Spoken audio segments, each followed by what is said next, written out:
Good evening, ladies and gentlemen, and thank you for joining us. This is the June 22nd, 2017 meeting of the East Fishkill Town Board. Would you please rise and join me in the Pledge of Allegiance? I pledge allegiance to the flag of the United States of America and to the republic for which it stands, one nation, under God, indivisible, with liberty and justice for all. Thank you very much. Just a couple of announcements tonight. This one comes to mind because yesterday I did a lot of signatures on a lot of bond documents, and I would like to thank the East Fishkill Town Board members who voted last year and voted again this year to do a refinance of $18 million worth of our town bonds. Through the refinance, we've actually saved almost $3 million in interest payments over the next 20 years. So it was really, and I have to thank Mark Posniak, our controller, and I'd have to thank Capital Market Advisors, which suggested to us it might be a good time to do a refinance. The savings will average a little bit more than $100,000 a year for the next 20 years, and it was really, really a good thing. So I want to thank the board members that voted on it, and I think it was bodes well for the town of East Fishkill. Very nice, very nice.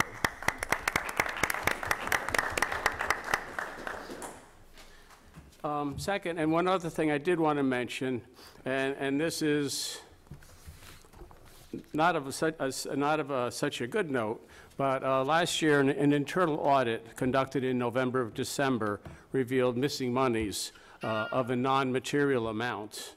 We notified our external auditors, and they performed a departmental review in January, February of this year. The external auditors confirmed the findings of our internal audit, and in March, the independent accountant's report was sent to the district attorney, and the case is being reviewed there.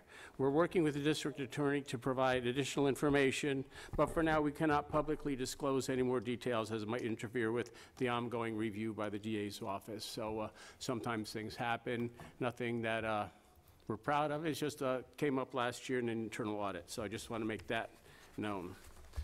And that's all of my announcements for tonight. Madam Clerk, will you please call the roll? Councilperson Cassidy? Present. Councilperson D'Alessandro? Present. Councilperson Franco? Present. Councilperson Marinaro? Present. Supervisor Hickman? Present. Thank you, Madam Clerk. The board's provided minutes of the May 25th, 2017 meeting. Madam Clerk, have you received any corrections, modifications, or alterations? No, I have not.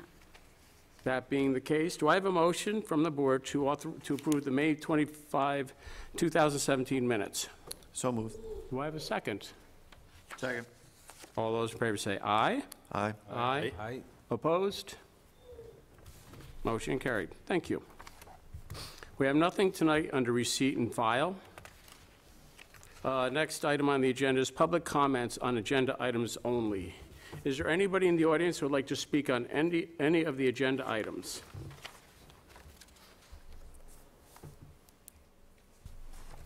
Okay, there being none, we move to the public hearing, one public hearing for tonight. This is a public hearing on miscellaneous zoning amendments that we entitled the Omnibus Zoning Amendment Bill. Do I have a motion to open the public hearing? So moved. Do I have a second? Second. All those in favor say aye. Aye. Aye. Opposed? Motion carried. The public hearing is now open.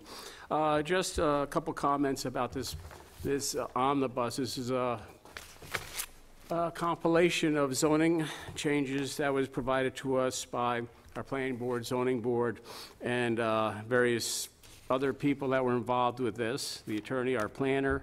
And we actually reviewed this, town board reviewed this, I think about 6 weeks ago. It must have been at the May workshop. I don't believe anybody's quite talked to the attorney about anything major. There hasn't been any major changes, I don't think, has there, Tom? No. Except for the ones that I've made. Right. And I would just like to point that out. I didn't make them all. Also, planning department suggested that under patios should also include decks, because I guess a deck is no more than a patio that's been raised off the ground. So they've included that. And I had some questions about drive-throughs. We allow drive-throughs, but I don't think drive-through is always appropriate, like if you have a B1 zone next to a residential zone. So we put the stipulation in that the planning board would have to review that. And there are certain criteria, because you want to make sure a drive-through can be disruptive to a residential zone. So we just go to the planning board for their review, and there are certain criteria. They'd have to look at the hours of operation, type of operations, stuff like that. That way, it's not outlawed or anything by that means, but that way it just has a little extra look to make sure that the residential areas next to it aren't impacted. And I think that was the only two changes made since the May workshop meeting. So, that being said, is there anybody, any comments on the town board? I do have some. First of all, I want to make a comment that I don't like omnibus bills, but so be it.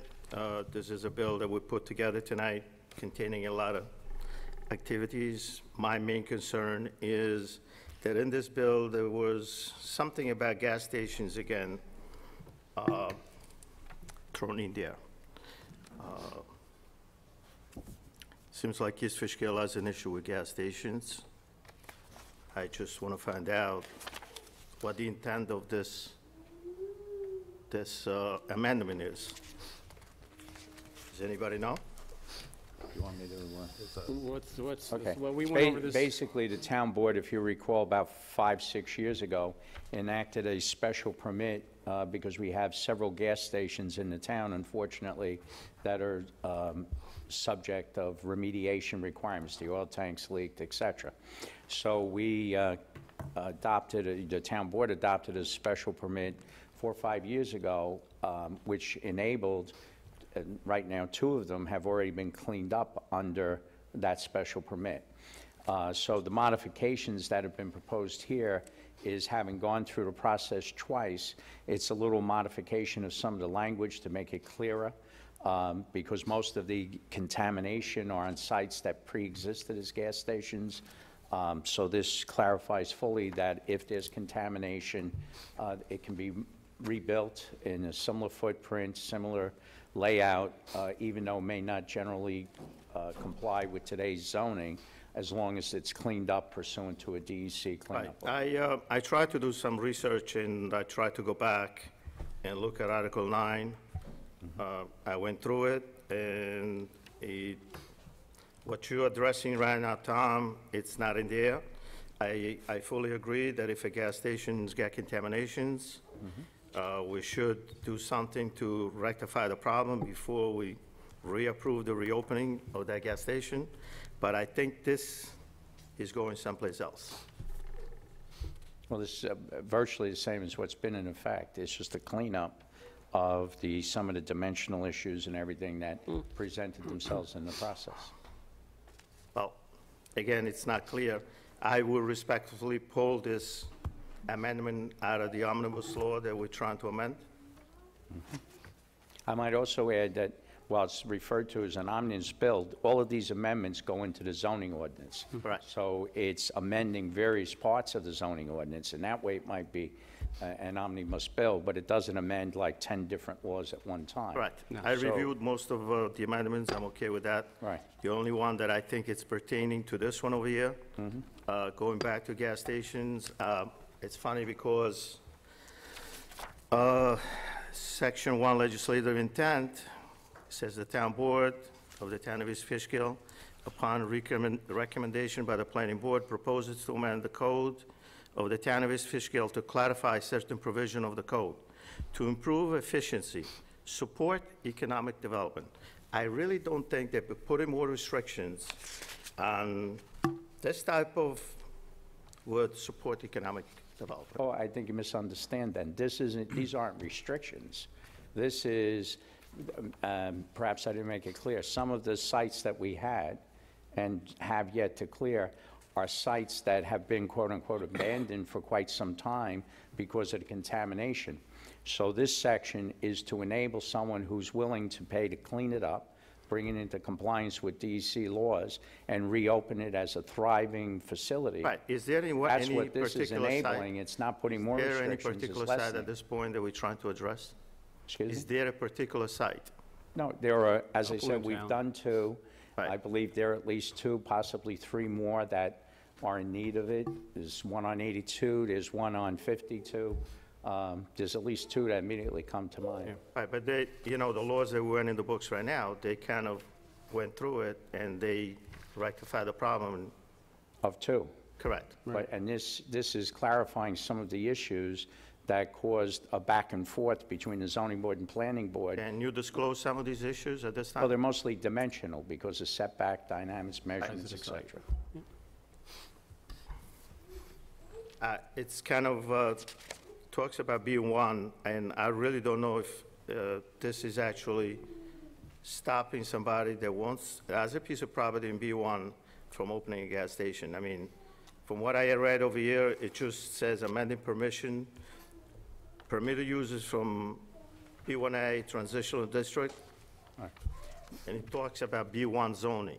Will be, the My problem with that is anybody that has a piece of property or wants to put it for that use, that we might, by doing this, restricting that from happening. well, this isn't modifying B1. B1 stays the same. Correct. So B1, you're permitted to have a gasoline station. This modifies, if you recall, about 2, 3, 4 years ago, the town board voted to create a Transitional district, district. B1A, which is a little less intense than the B1. And you also created a special permit, and both the B1A and the special permit are to allow the board, when a property owner wants to do a use, to allow a property to be zoned, but it doesn't have all the uses of a B1, so it has lesser uses, particularly when it's alongside a residential area, as we have many, when zoning was put in the 60s, it just says the first 300 feet in from Route 82 is B, or B1. So this would allow the town board, if a property owner has a 500-foot deep lot and they want to put it to a use, the town board can allow it as a B1A, which are almost all the uses of the B1 except gasoline stations and some other very intense uses, and it gives you this tool to use if there's a residential community abutting it. Again, I think that the intent of this article that we're putting together, where it says support economic development, I think we're doing just the opposite. No, I think that is going, I understand what you mean, you don't want to restrict the B1. Correct. But I think the language, if you look at the language, it will allow them, if they want to go and do the cleanup.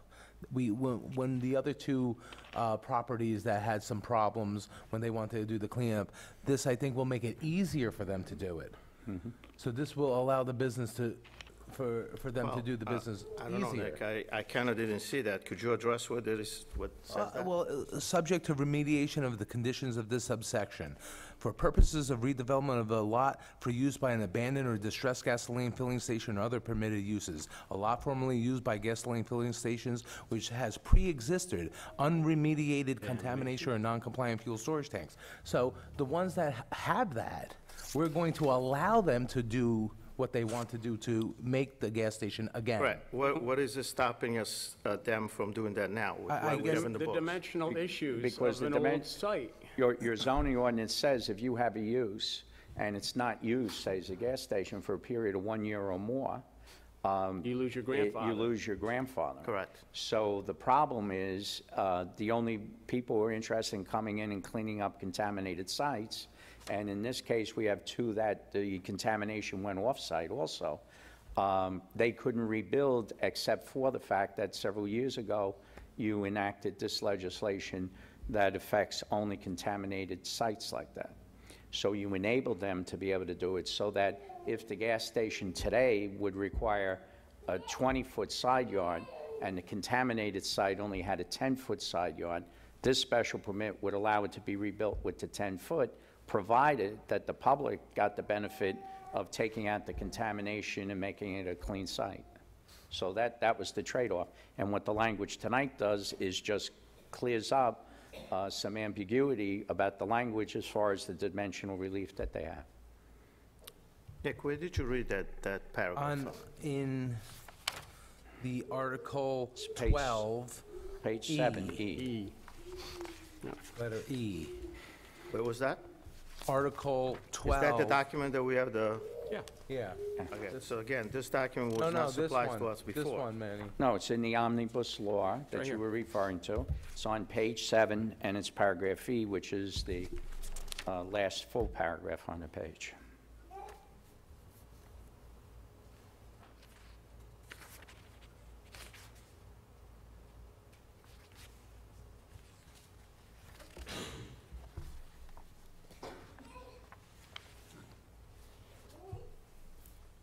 And I agree with you, Councilman. I know what you were, if it was gonna be, make it more restrictive, then I would agree with you. I wouldn't want it either. Right. So in the previous paragraph, paragraph E, Right.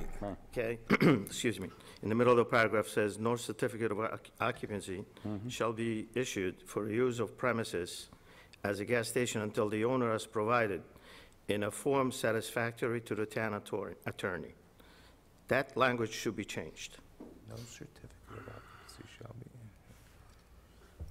because we could have one attorney present one time, could have a different attorney present at another time, and I don't want to make the attorney the ruling class of deciding which gas station has to open at what time. No certificate of occupancy shall be issued for use of the premises as a gas station until the owner is provided in the form satisfactory to the town attorney that has completed all mandated. How would we repay Well, that? basically, That would be a DEC Well- certification though, Tom?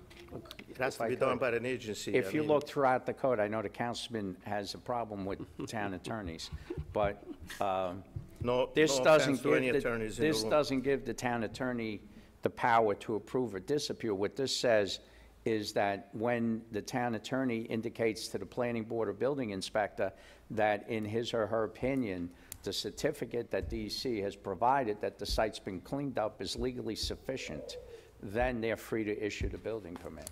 So in my opinion, you could leave that out totally because the building inspector, planning board, and zoning board is not going to do it anyway unless the town attorney at the time, whoever he or she might be, tells them that in his or her opinion, they believe it's legally sufficient. I mean, if proper documentation is being presented to the, whatever agency is reviewing the project, whether it's the Well, zoning It's going to board, be DEC though, it's going to be the remediation. right, if they're okay with it, I think that, why should we have an objection to Well, that? Well, we Why don't know wouldn't- if, Why wouldn't the Ju- town, just to be- whatever agency, Just to be sure, because DEC will send us a certification, and so you're going to want the attorney to take a look at it, make sure it addresses all So the just issues that delete were that cited. because it happens anyway. Yeah. But this common zoning language, you go through the zoning code, Councilman, you'll find it from the 60s, 70s, 80s, 90s, because again, this would just clear most up people who certain volunteer in the boards ambiguities. don't like to do something unless they feel they have either the engineer or town attorney's guidance, but you can leave it out. It might. So we could delete that sentence of that paragraph? I think, That sentence, I don't know what what the rest of the board thinks, I'm fine with it. in a to be form honest. satisfactory to the town attorney, you could leave out. You still want to leave in there that there's satisfactory proof that the Certification. site's been remediated, otherwise Yep. it's a meaningless Yeah. process. Yeah. Okay, what's the pleasure of the rest of the board? Do we feel it needs to be simply provided in a form satisfactory, all mandated site remediation? Just remove the town attorney? Do you want to leave it? I'm fine with the town attorney, to be honest with you. I have no problem with that. Again, because you're going to get some certificate back from the DEC, and you're going to want to make sure it's for that gas station, it's for that problem, and all the DEC certificates are in order. That's basically all it's saying. So I would keep it as far Can I as the just add attorney. some, excuse me? I don't know if we might run into a situation, though, that as part of their approval, there may be some type of off-site remediation that potentially is above and beyond what the DEC may mandate, but that the planning board. Mm-hmm. Well, that's a good request, point, and then too. At least where you have a catch-all at the attorney. Yeah, or because or it- engineer can review the entire document. Scott, I don't mind and- if you Rely look at just those on the papers. DEC. I don't mind if somebody in an agency of the town looks at the documents, and then if they want to ask the lawyer's opinion, the town lawyer's opinion, it's fine. But to put it in this document, Yeah. the way it's written, to me, it gives an authority to somebody to decide whether or not they're complying. To Scott's point, what I think where you're going is what happens if the planning board says, okay, you're going to remediate where the tanks were, plus you're going to do additional remediation. Whatever it might Now, be. DEC's not Maybe going run to. a pipeline. Could be Exactly, anything. but now DEC won't know that. But a representative. Or mandate it, right. Or mandate it, but a representative from the town, being the attorney, who's familiar with what the planning board says, so you're not going to miss something. With the DEC, would just be looking at this issue, and there may be more to it. I still think the attorney should stay in it. So if he doesn't want to put that, we could put satisfactory to the town board. Correct. Thank you. If it comes Okay, across let me anyway, we're just- going to get the okay, legal Let me just counsel. ask this. No CO will be issued for use of premises of the gas station till the owner provide and form satisfactory to the town attorney. Complaint all man by government agency. Offsite and not. Could I ask then? However, that- the planning board, so I'm saying, should it be the planning board or the town board? Well, if it comes in front of either the planning or the town board, we're going to rely to the attorney for the legal wise anyway. I would hope somebody would talk to the I town would think attorney. so. I'm fine with it just the way it is.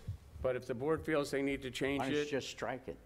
strike I it. think that's better than, gotta happen otherwise, anyway. you're going to add No CO shall be 50, issued, reduced. 60 items Okay. to your agendas every quarter, because then that's going to flow down into all the other easements and deeds Mm-hmm. and conservation easements and everything that the planning board always puts in a resolution, subject to the To- approval of the town Well, attorney. personally, So we'll send them all to the town well, board. personally, I'm No, fine. thank you. We really I don't have no want problem that. with that. The town I'd rather board we left is the town kind of attorney and- responsible for the town affairs. Well, we could have discussed this previously. Any thoughts on it, Councilman? So what are we doing? We're holding back, Attorney? we're holding back on this gas station business? Nick? I'm fine with the town attorney because I'd rather blame him than, Although Councilman Marinaro's concerns have been noted for the record. Okay. Any The other, rest of the board is okay with leaving the town attorney in there? Peter?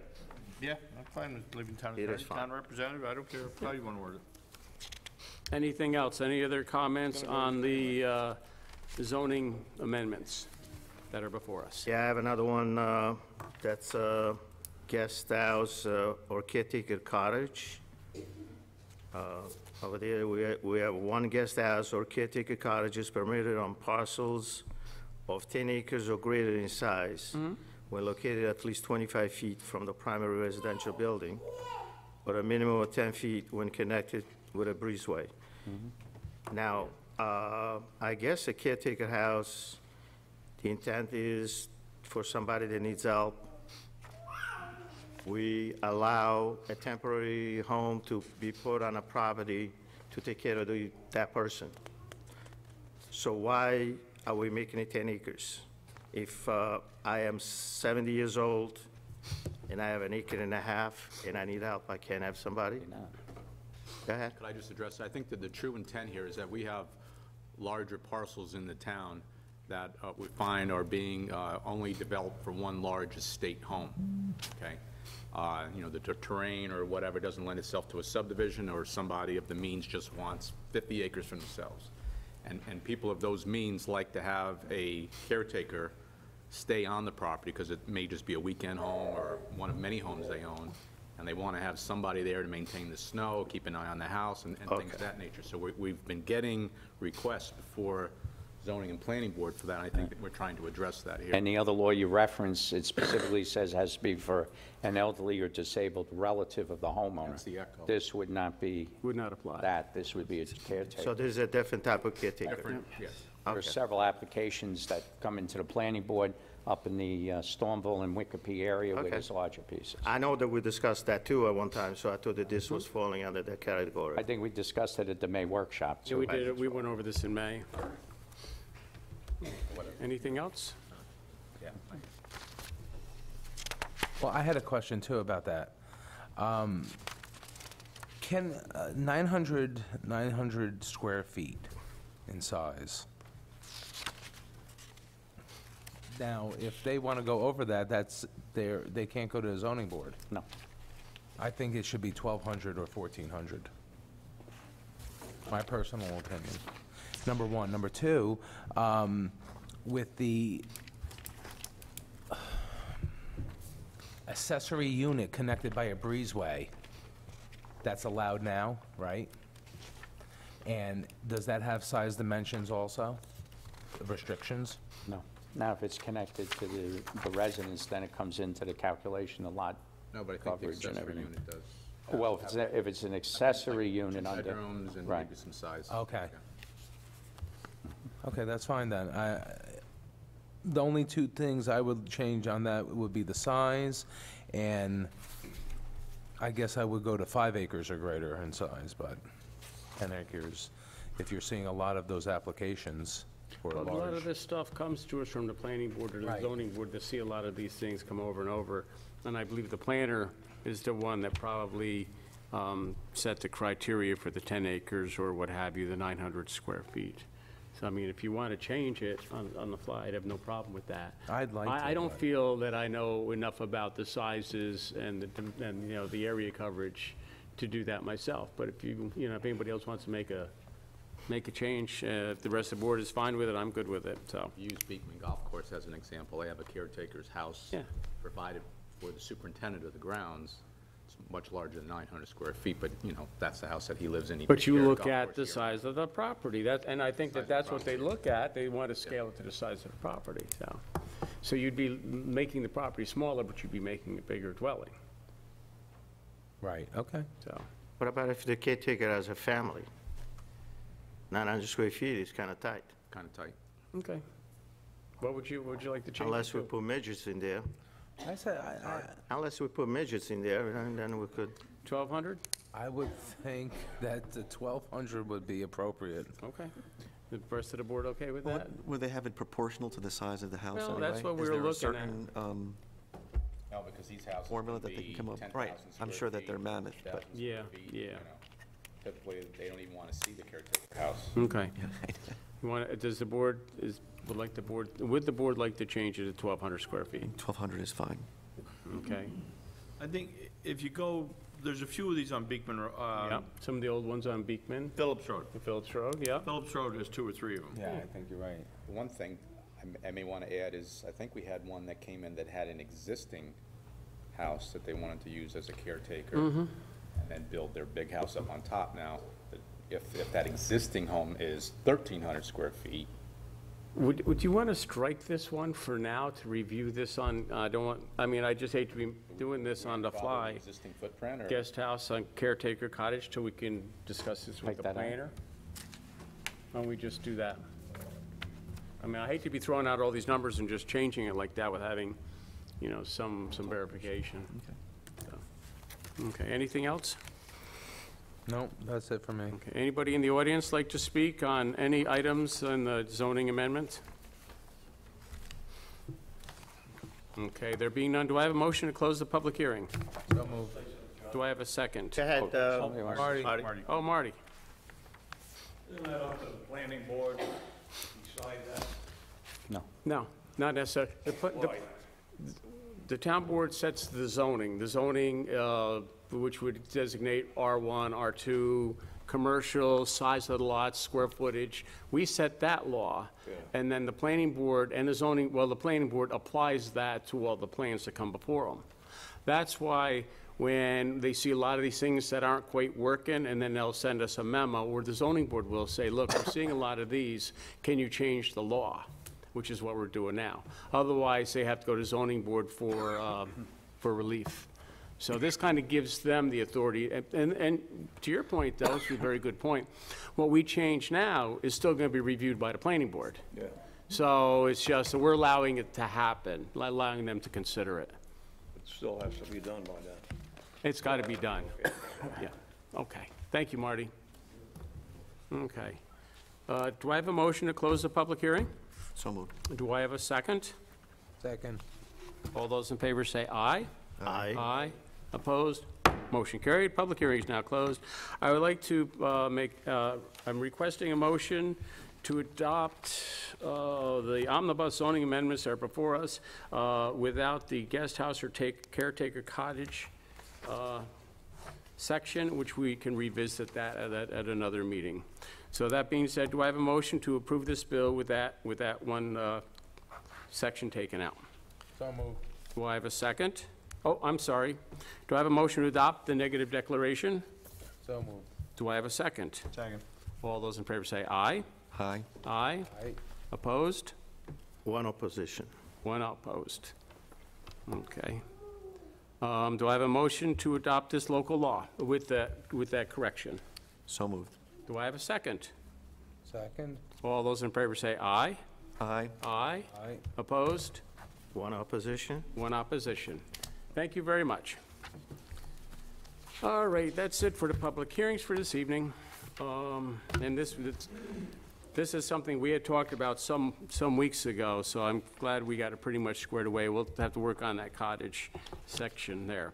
So the first resolution of the night is to authorize police hiring. We've been down a few officers in our Town of East Fishkill Police Department. And I would like to say how proud I am of our Town of East Fishkill Police Department. You know, it's funny, when I go around throughout town, people are very proud of our police. We're very happy to have them. They're good people, they work hard, and they protect us, and we're very happy to have them. But we're a little bit shorthanded. So we've been discussing with the chief of police for some time now how to fill these vacancies. And the chief of police and his staff have interviewed one candidate who is eligible from the civil service list for appointment as police officer in the Town of East Fishkill. And the chief has also interviewed one candidate for transfer from another police agency. The town board has interviewed the candidates recommended by the town police chief, and I would like to say, just real quickly, that we did interview Sean Phillips and David Chaparino, and they're with us tonight. And I would just like to say on behalf of the board, and I'd like to let the people of the Town of East Fishkill know, we're very happy with the interviews. We think that they're very quality gentlemen. We think they're going to be an excellent addition to our police staff. And again, I mean, we're so proud of our police department. We want good people. And I think that I commend the chief for bringing these candidates before us. So that being said, I do have a resolution. Now therefore be it resolved that David Chiaparino be hired at an annual salary of $44,233, and Sean Phillips to be hired as an annual salary of $63,843,000, be and hereby appointed to the position of police officer for the Town of East Fishkill. Be it further resolved that said officers are authorized to attend a police officer training program sponsored by the Bureau of Municipal Police or such other program at the direction of the police chief. So with that, do I have a motion to appoint Sean Phillips and David Chaparino to officers of the East Fishkill Town Police? So moved. Do I have a second? Second. All those in favor say aye. Aye. Aye. Opposed? Motion carried. Congratulations. I think David is with us. Sean?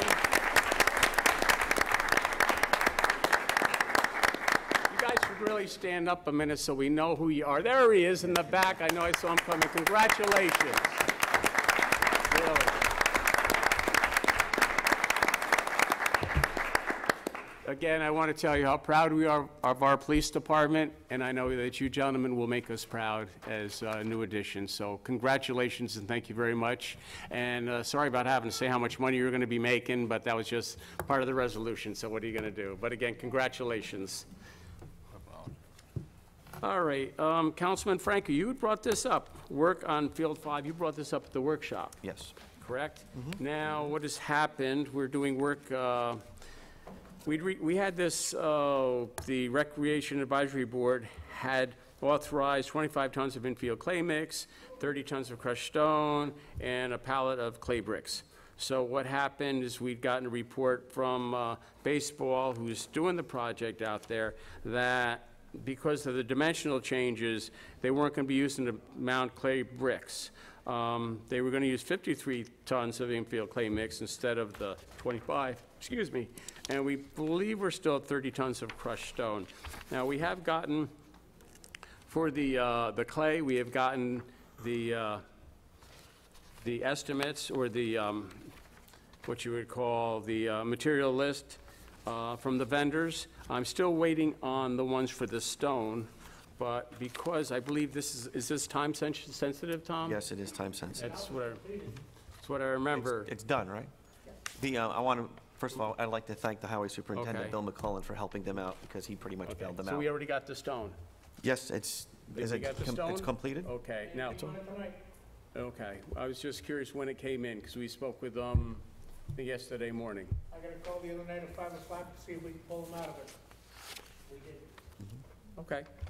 All right. Well, I'm a little surprised at that. I was unfortunately detained at jury duty today, so I was not aware of that. Okay.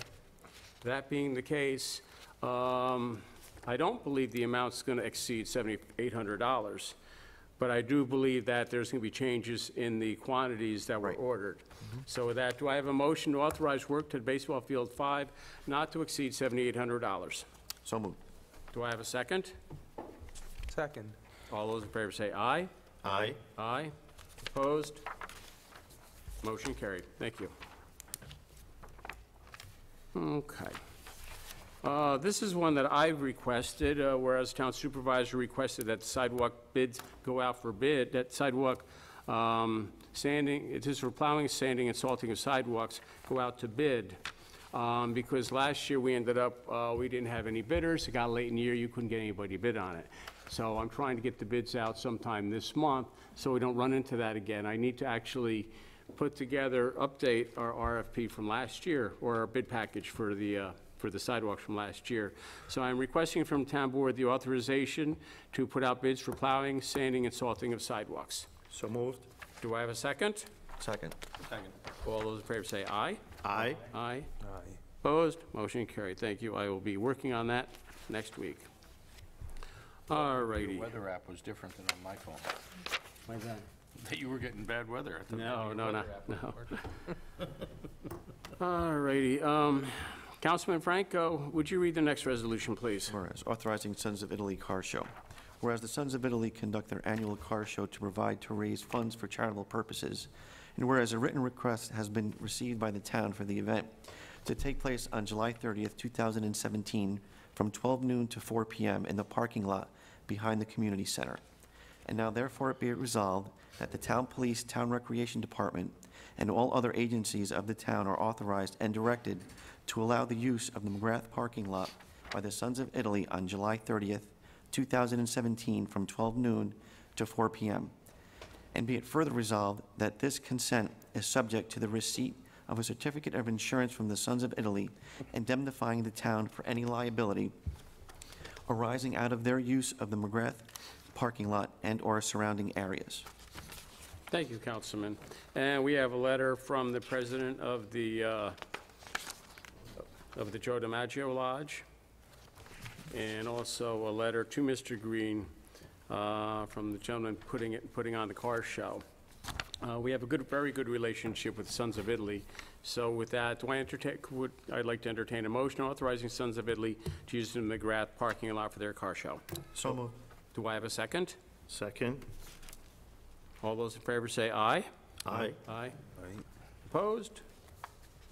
Motion carried. Thank you very much. Number 5, I'm going to explain a little bit. Over the years, I mean, many years, we've always provided funding to the Historical Society of the town of East Fishkill. Going way back, many supervisors. A few years ago, we looked at it, we said, we should really formalize this agreement. We did a formal agreement. But we looked at it a little bit closer last year or two. Mark and I and the town attorney have been looking at it, and we feel there's really only certain, I support the Historic Society, but they need to do some fundraising, so we hope that they do some fundraising of their own. They have the Strawberry Festival, they do have the Christmas event, so we've urged them to work harder on that angle. But we've always supported them to about $20,000 a year is typically what we give.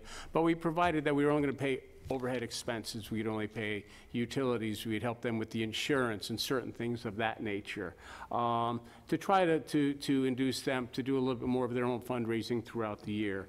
So with that, I've put together this RFP, non-RFP, MOU, Memorandum of Understanding, whereas the East Fishkill Historic Society has restored and preserved the cultural heritage of the town by maintaining historical buildings and making them available to the public, such as the schoolhouse, the blacksmith shop, the ice house, and the Brinkerhoff Pudley Palin House. And to that, I really have to congratulate them because if you go over to the site, it's pretty amazing to go in an old schoolhouse and the old blacksmith shop. So they do a terrific job. Whereas the supervisor and the town controller have developed a proposal to help the Historic Society offset certain overhead costs. Whereas proposals within the budgeting amounts set forth, and herefore be it resolved that the next memorandum of understanding is hereby accepted and approved. Be it further resolved that the supervisor be and hereby is authorized to execute the memorandum of understanding with the Historic Society. And again, it just outlines the budget, what we would pay for, and they would continue to provide us a budget. And I provided a copy to the board. And tonight I would like to ask for a motion to approve this Historical Society Memorandum of Understanding. I have a question. Tom, is it okay? I mean, I see their tax preparation is about $1,800 a year. Would it be an issue if that could be taken care of by the Controller's Department Well, and reduce that cost? well, no, because they're a separate not-for-profit, it has nothing to do with the town, so I don't think it'd be appropriate for the town controller to be preparing that tax return when we're giving them funds. Okay. I'll add too that I wouldn't mind doing it, but we would have to buy software, and the software may, cost $1,500 or $1,000 to get software that'll prepare nonprofit Yeah, tax we returns. use municipal software. Yeah, we don't have, Which is very unique in its own right. It would be nice if somebody from the department volunteered, though. Well, maybe they could find a volunteer of their own. I mean, $1,800 is a lot of money, but Seems to be a bit much. Well, they have to be an enrolled agent with the IRS. $1,800, I don't know, how much are they gonna, the town gonna give $20,000, I believe. All right. for the prices?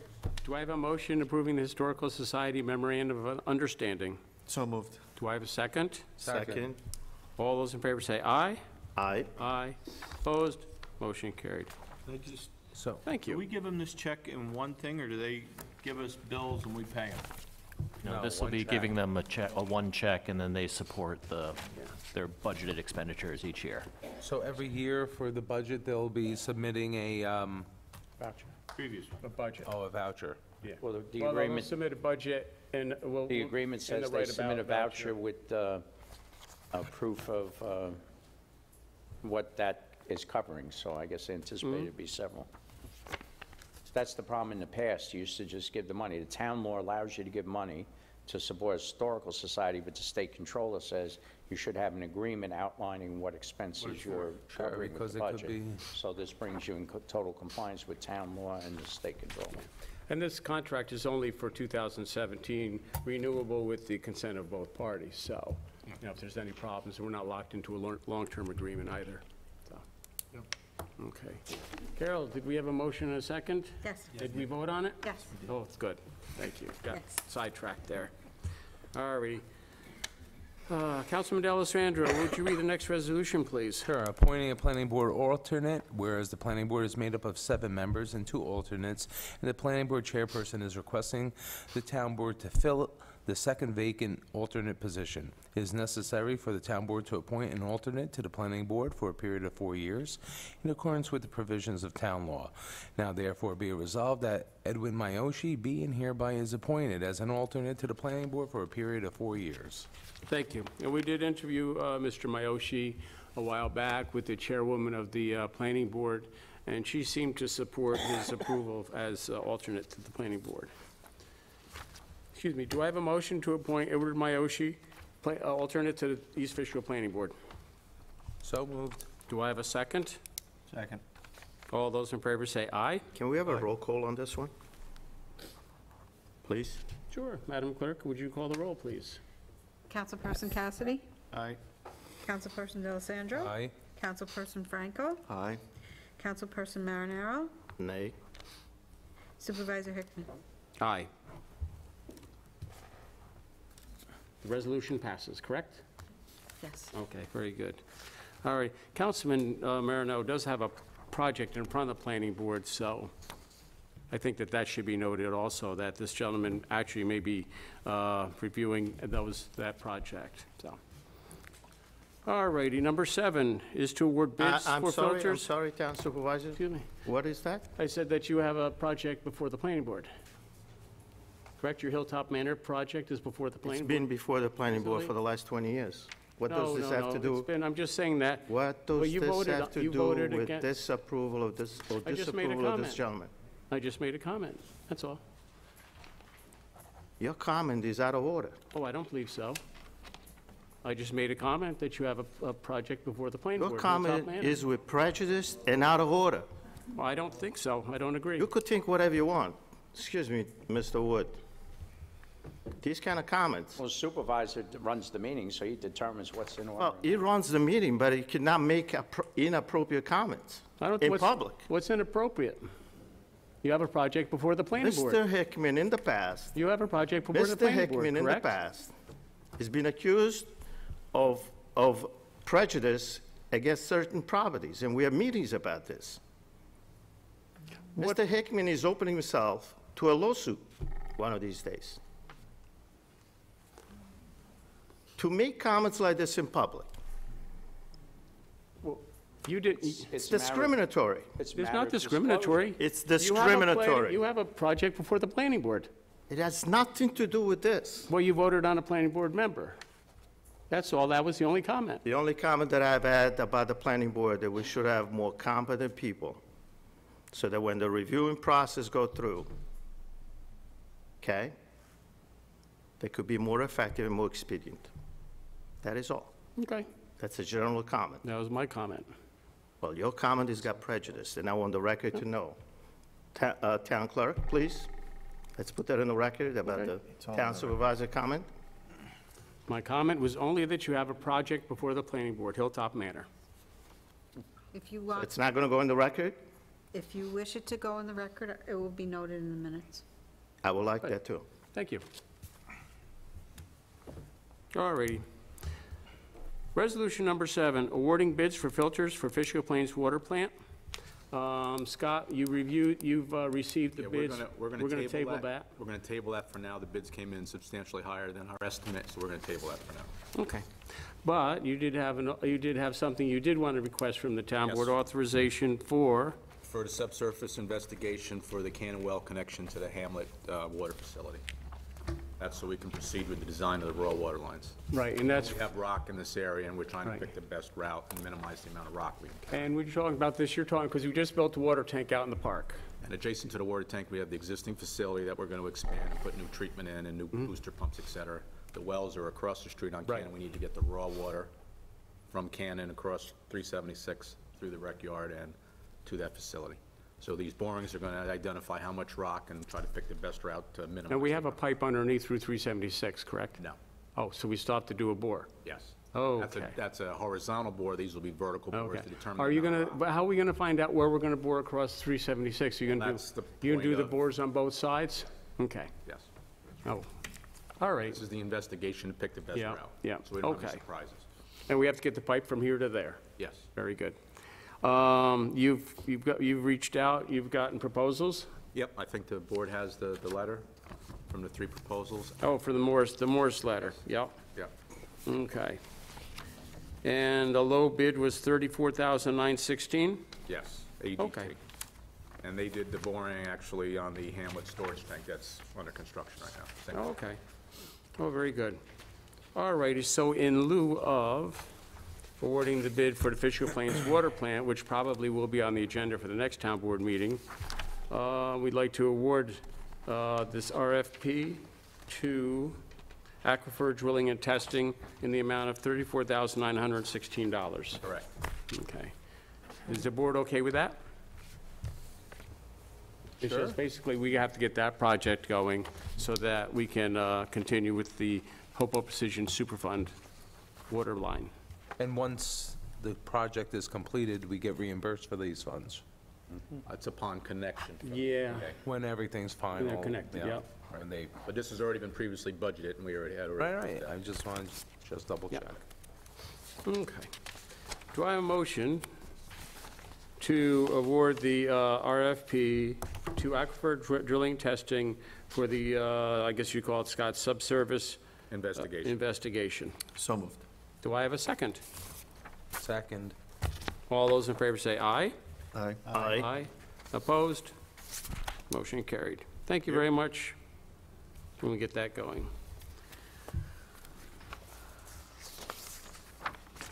Peter, would you read the next Councilman Cassidy, would you read the next resolution, please? Whereas the highway superintendent has interviewed and hired a full-time seasonal laborer for the highway department, and whereas the highway superintendent has submitted a memo to the town board, and now therefore be resolved that the town board does hereby acknowledge the hiring of Matthew Heitman as a full-time seasonal laborer in the highway department. Be it further resolved, he started on May 4th, and upon completion of his task, he will be removed from the payroll.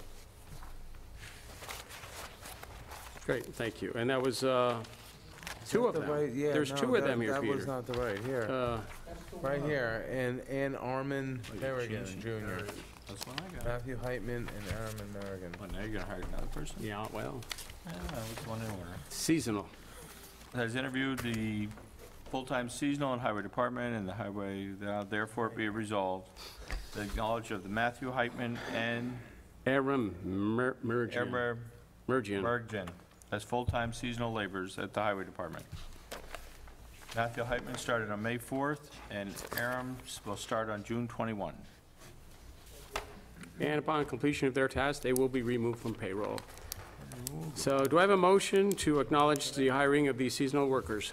So moved. Do I have a second? Second. All those in favor say aye. Aye. Aye. Opposed? Motion carried. And I know the parks will be happy.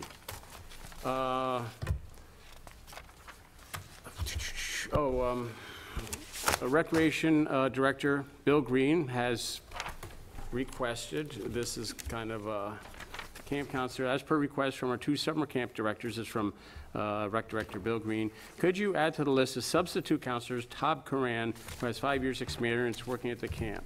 Whereas Town Board has previously authorized the hiring of camp counselors, and whereas one previously approved counselor has been removed from the camp counselor list, camp directors are requesting the town approve Tom Coran as substitute camp counselor.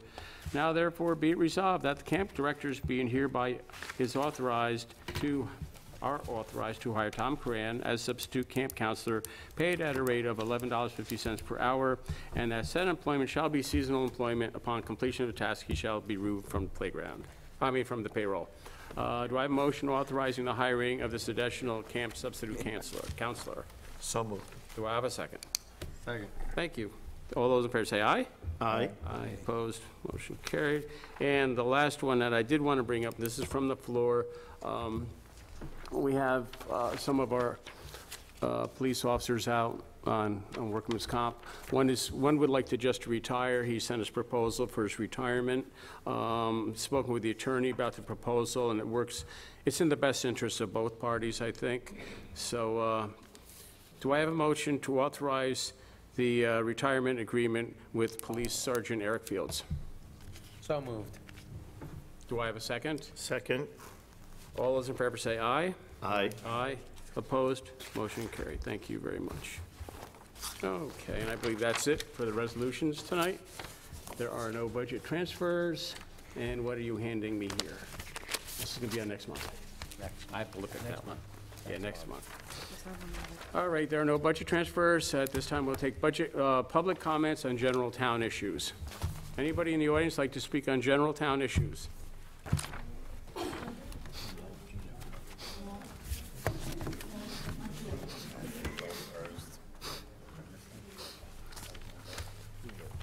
Now, Felicia's coming up to ask how we are doing with Worley Homes. How did you know? I just had that feeling. Okay, it was right out there, right? Good Yeah. evening, gentlemen. Yeah. And, I got the short straw, right? Just a question that's not related to Worley Homes. Sure. How about that one, right? I was looking for minutes. Is there minutes from the last meeting, or do you, I think we approved them Just got tonight. approved tonight, so they won't get oh, posted. they won't get it? There's always like a month lag because you have to approve them at the next meeting. Oh, okay. All right, that was that. Now we're back to Worley Homes. Okay. Yeah, That was quick. It's got to happen. Just to follow up from last month's meeting, excuse me, with respect to what's going on with Hopewell Service Corp.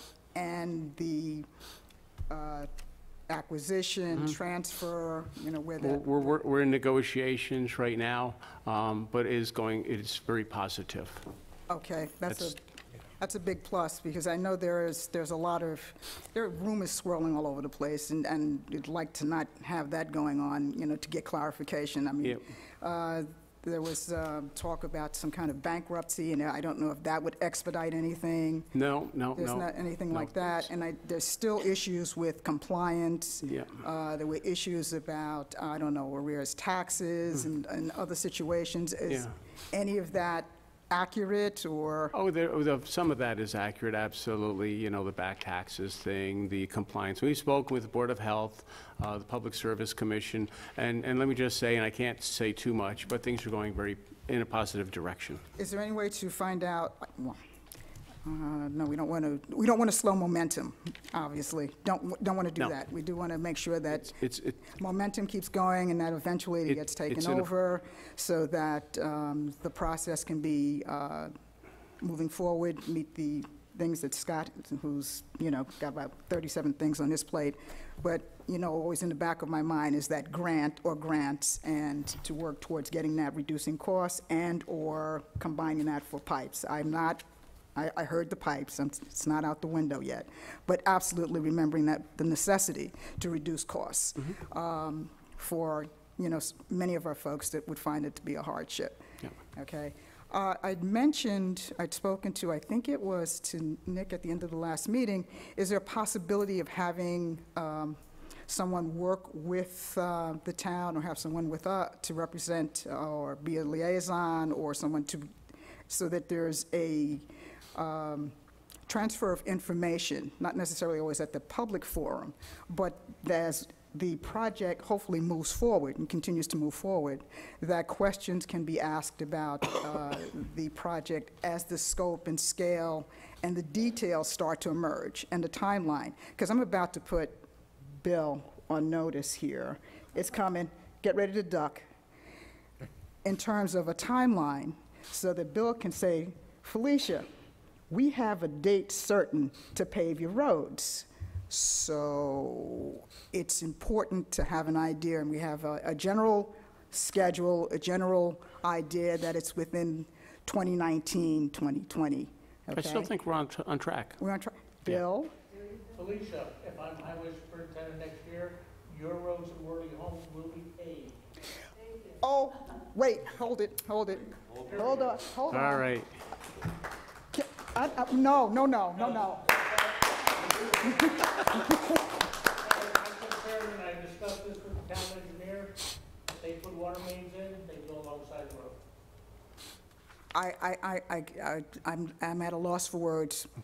Okay, so we're pretty much on that timeline. We're not doing badly at all, and things are very positive. And with respect to having someone that, there are some people that expressed an interest to like to know the nuts and bolts, or pipes in nuts and bolts, as it were, of the project. We gave you we put out the proposal with all the numbers and all that no, stuff. well, yeah, we have, it's kind of, it's an overview, and it's generalized, and it was, Once we get down to that level, absolutely. First, we have to acquire it. Well, again, yes. we're being optimistic Start any here. design until we own it. Well, when you have willing parties, the We didn't say owners- we had willing parties, but we said things are going positively. Well, okay, really? Hopewell they want to keep this? I understood. We can't speak on it, Felicia, to be honest with you, but things are going positively in the right direction. And once we get down to the nuts and bolts, we'd be more than happy to share it with you. Okay, and then I'm going to go away, almost. Can you give an idea, Scott's smiling because he knows I'm not going away, an idea of when that would be? Nuts and bolts, see, John, I know what, I don't want to be one of these people that just makes folks crazy, but if you don't ask the questions beforehand, and when you come back after the fact, they say, well, you should have asked these questions prior to. And that's what's going on now, okay? Because when it gets to a certain point, you can ask all you want, but it's a fait accompli. It's done. And we'd like not to have that happen. Okay. be in a position to be able to say, okay, this is what's going on, we understand that, and we recognize why this is taking place, okay? So I go back to the same question. If it's at the 90% done situation, and you're saying, okay, now someone can be available to meet, and that's the person that would be able to, or persons, that would be able to bring that information back to Worley Homes, it certainly helps, but it's very late in the game. What I'm asking is that that happen somewhat earlier than that in the process. Is that a possibility? We have to own it first, to Scott's point. Oh, yeah, absolutely. I'll be But there. absolutely, we have no problem meeting with you once we get to that point. Supervisor, maybe we should just review the process. Right now, we're, as you the would. supervisor indicates in discussions, if we're successful, then it would come to the town board to enter into an option agreement for a period of 6 or 9 months. And that means that we would, at that point, have a written agreement that would bind the owners to allow the town to purchase it for a fixed price, whatever the terms are. That would all be discussed. If that's approved by the town board during that next 6 to 9 month period, a more detailed engineering plan is put together. A map, plan, and report. So it gives a little greater detail. We move to the next step, so we're not to the 90% yet. But we move certainly into more details because that report forms the basis of a public hearing that has to be held for the town board to consider forming the water district. Okay, so that report really becomes the financial Bible because that's utilized to show the state controller that we're complying with all the various laws, shows bond counsel what is going to be borrowed, and it also would be the basis to submit to other agencies for the grants and things like that. Okay. At that juncture, it then goes into another, if it's approved, assuming that, it then goes to the next phase where actual design would start. And then that would be a process that we could work with the community on, when they come up with whether it's a 6-inch pipe, 4-inch pipe.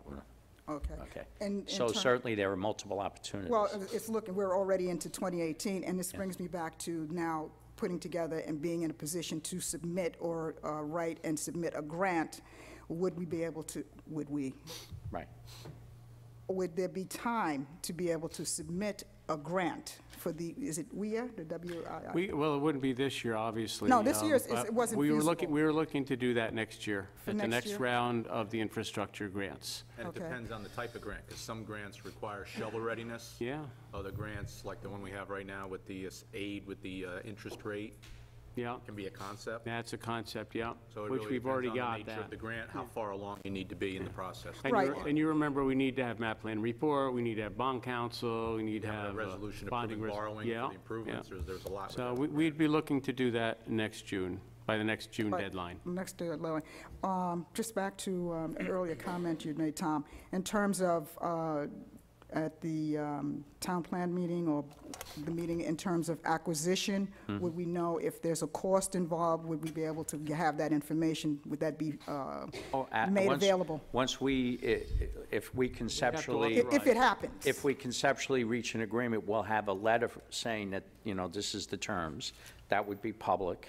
Then the town board would have to vote on it at a public meeting, so all those terms would be public for comment. If the board approves it, then there's a binding agreement signed that binds the company to sell it within that time period to the town. Right, and it'd be an option agreement, correct? Yes.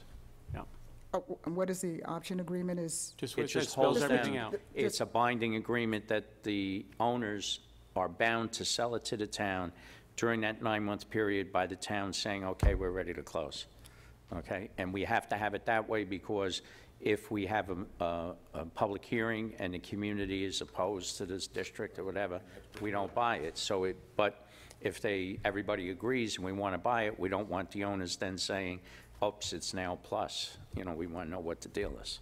Okay, So. all right. And if there were 1 or 2 other people, Worley homeowners that would like to be a part of the process, once we get to that. It's going to be a I'm sure public Get to that point. process anyway. Well, no, it's going to be a public process, but there may be questions where you can say that are people who are more expert and have a better understanding of what's going on. So Scott is explaining it to me, and I'm going like this, and my eyes are glazing over, as opposed to there are folks, homeowners that understand the process. The supervisors worked with various districts that we've taken over. Some communities have done that. They've had like a group of representatives that he would meet with regularly. We've always sat down with you. Others, Right, others absolutely. just left it, for the Okay. town to Just take give a care of. call. Okay, sounds good. But we Thank- need to own it first.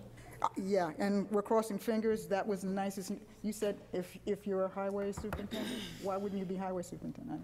Has to be elected. We're not going to talk. Oh, I'm sorry. Yeah. Never mind. I've gone Thank- off, I've thank gone you, off script. Felicia. Thank you. Thank you, guys. One more thing before I leave. Sure, Marty. I see they finally knocked down that old house down Oh, there. did they knock it down? I was by yesterday, it was still standing. Any plans to put anything in there, anything old? No idea, no idea. I always liked that old house, too. Sorry to see it go. That thing's been empty for a year. Yeah, I know. I always liked it. But, yeah, I knew they were getting ready to demolish it, but I have no idea what they're going to be putting in there. I don't know, but we'll see. Down to its knees now. Take care. Good night. Right I'm there, Marty. right next to Frankie's. No, they didn't take a house down. They didn't take it down? That's not a house, Marty. Oh, they just cleared the lot. They only took trees down. Oh, they just cleared a lot, Marty. I was by there, I didn't go by today. The house is still standing. Still there, but I think, do they have a demo permit? Process to get it But they do have a demo permit, so. in the process.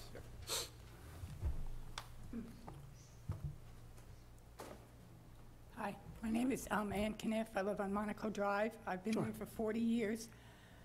I just have a comment about the police. You should be very proud of them.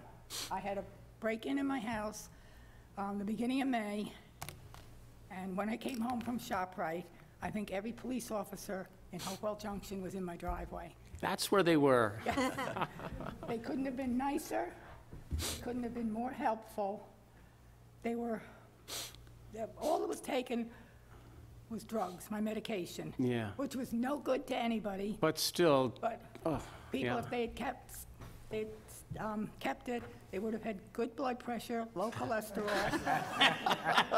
immunosuppressed, and their bloods would have been thin. So there was nothing of value. It was somebody that made a very, very poor choice on that Sunday afternoon with all my neighbors out. But I just want to say, they were very professional, and in this day and age, when everything you hear about the police, everybody's suing them. Yeah, yeah. Every night on the news, there's some cop being brought up on something. I'm not saying they're all innocent, but no, the we're cops very in proud of Fishville, ours. Very, very good. Yes, I know you did, because the district attorney has been on the phone to me forever. But, yeah, I know. But it was, I just want to publicly say they were very, very, very helpful, very nice. Great. So, Thank you very much. okay. I told them if I see them in Dunkin' Donuts, I'll buy them coffee. That's guaranteed. Good.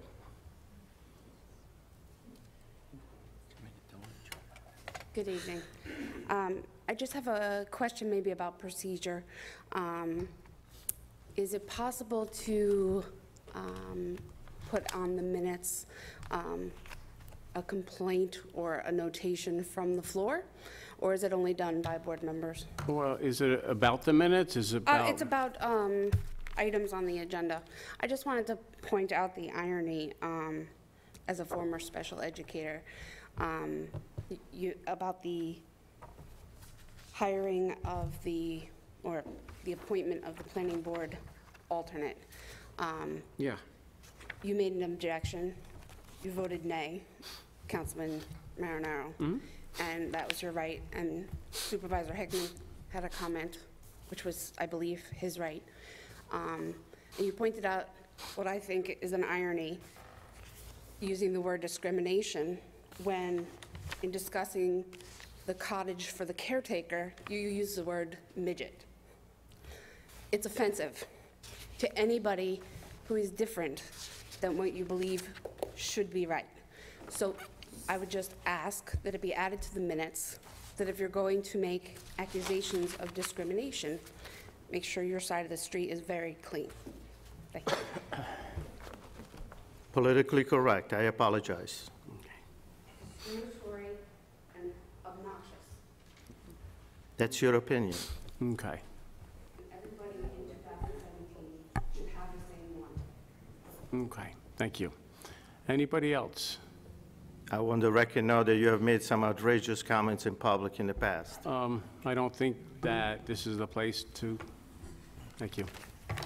I'll put my reputation against yours, Mr. Marinaro, and Let's, please, let's, we have another gentleman up at the podium. Thank you. I know that every time that you're in this room, you have an issue with somebody on the board. Tonight, it's me. It's okay.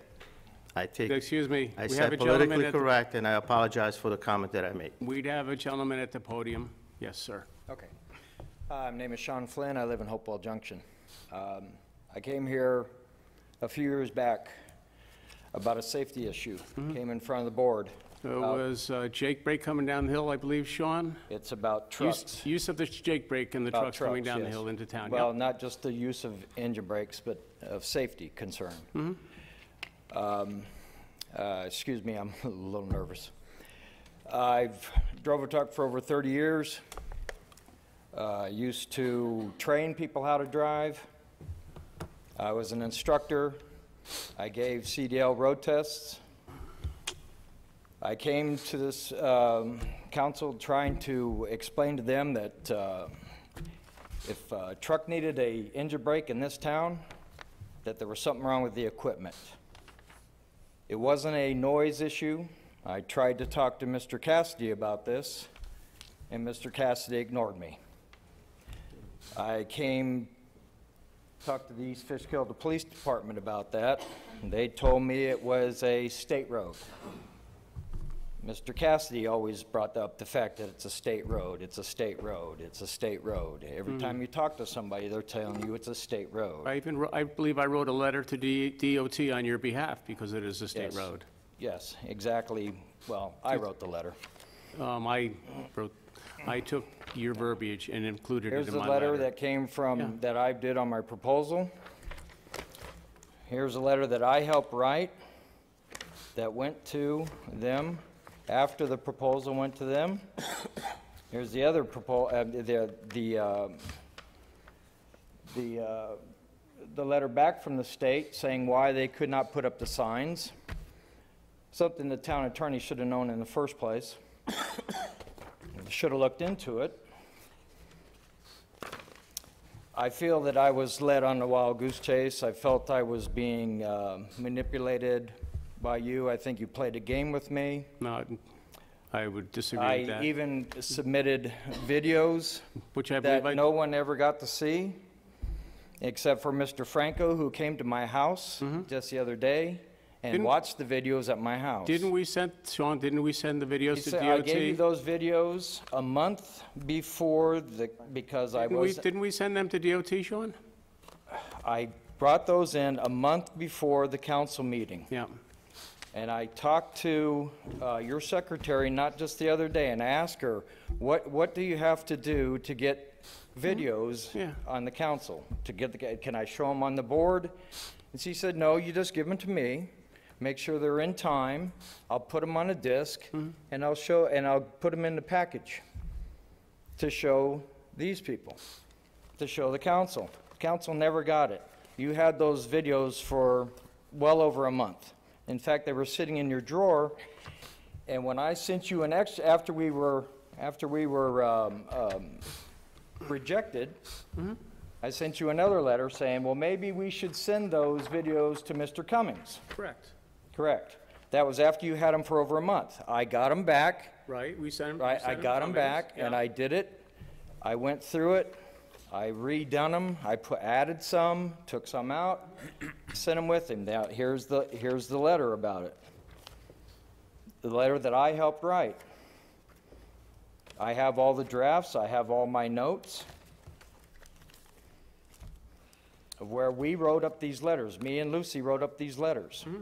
We submitted them. The town attorney looked them over. He said they were fine. They were sent. Then we got another rejection. I also sent, after that rejection, I sent a second letter to the town council. Anybody see that second letter? When did you send it? How long ago? March 18th. Of this year? of 2015. That's what I thought. I believe we saw it after the second Of rejection. 2015. I'd have to check Did my anybody file. see this? I gave it in this packet that I gave Mr. Marinero, Mr. Franco, and Mr. D'Alessandro. None of them saw that letter. None of them were even shown that letter. It was to them. Why weren't they shown this letter? I can't speak for them. I don't recall. I'm talking about 2015. The second rejection from DOT. No, this was after that. Okay, it was after the rejection from After DOT. all the rejections. Okay, I sent you another letter saying, Yep. talking about how as the weather gets warmer, more and more trucks start to come down 82. And more of them are speeding through town. I also reminded you that I had a 4-to-1 vote trying to stop this. I went on to tell you that I had 28 of my neighbors sign. Mr. Cassidy's wife signed it. Mr. Cassidy's family signed it, the McCools. All kinds of people signed that letter. And I feel that you just kind of played me for a fool, Mr. Hickman. Well, I disagree with you on that. Oh, I'm sure you do. What would you like to see? Well, I would like to see something done about it. And Mr. Franco finally did. Mr. Franco came to my house. We had a long talk. Mr. Franco saw the videos that he should have been seen back in 2015, just like Mr. D'Alessandro should have saw them, just like Mr. Marinero should have saw them. They were supposed to be in the packet. He came over and he saw what goes by my house at all times. I don't have to show him to Mr. Cassidy. Mr. Cassidy, all he has to do is walk outside his front door.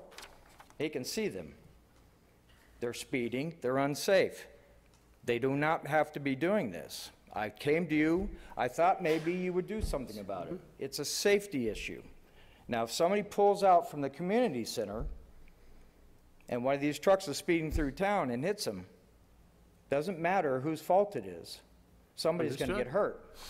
I also tried to tell you about a wreck that I had back in LA, back in '93, where I had an accident with a lady on an interstate where I ended up 120 feet down the road across 3 lanes of interstate highway up against the median. Now, how close is your house to the road, Mr. Cassidy?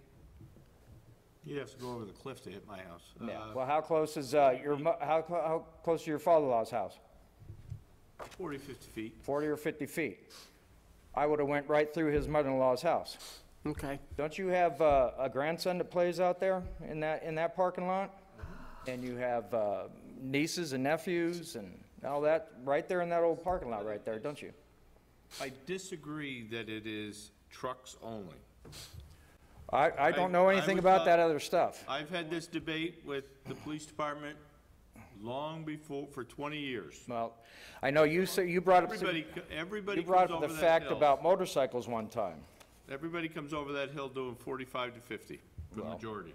But they don't weigh 100,000 pounds. I almost saw a car get wiped out coming over to the meeting today because he pulled out of the community center, and I would have had to argue 100% that the guy that pulled out of the community center was 100% guilty when he got broadsided the other way. People don't look. That's and not they my gotta slow point. down. That's Yes. not my point. The point is that these are 100,000-pound trucks, and they won't stop just because of an engine brake. They're in high gear. Engine brake doesn't work in high gear. All it does is make noise. That's all it does. There's reasons they use them in low gear, you're going down a hill. As in my packet that I showed Mr. Franco. These are where you use engine brakes, if I can find it. Cajon Pass, 13 miles of 6% grade. I-40, 17 miles of 6% grade. Not 400 feet of 3% grade on 82 past our house. There is no reason for it. Here are the reasons why they're doing it. They're speeding. They're overloaded. They're bad equipment. They don't know how to drive a truck. Or they're doing it on purpose to make noise. Now, there is already a federal regulation against the noise There's already a state law against noise, and there's also a town ordinance against noise. It's called an unreasonable intrusive noise. The only reason why I came to the town about this is because that's what it says I have to do. The state will not allow me to put up a sign because they say it's not in the manual. Well, it's not in the federal manual. I mean, it's not in the federal manual because the federal manual doesn't have those signs. The federal manual is only it's only a template. It's only a guide. Then it goes to the state, and each state has their own manual. And the states are allowed to put in their own signs. These signs are all over the country. No engine brakes. All over the country.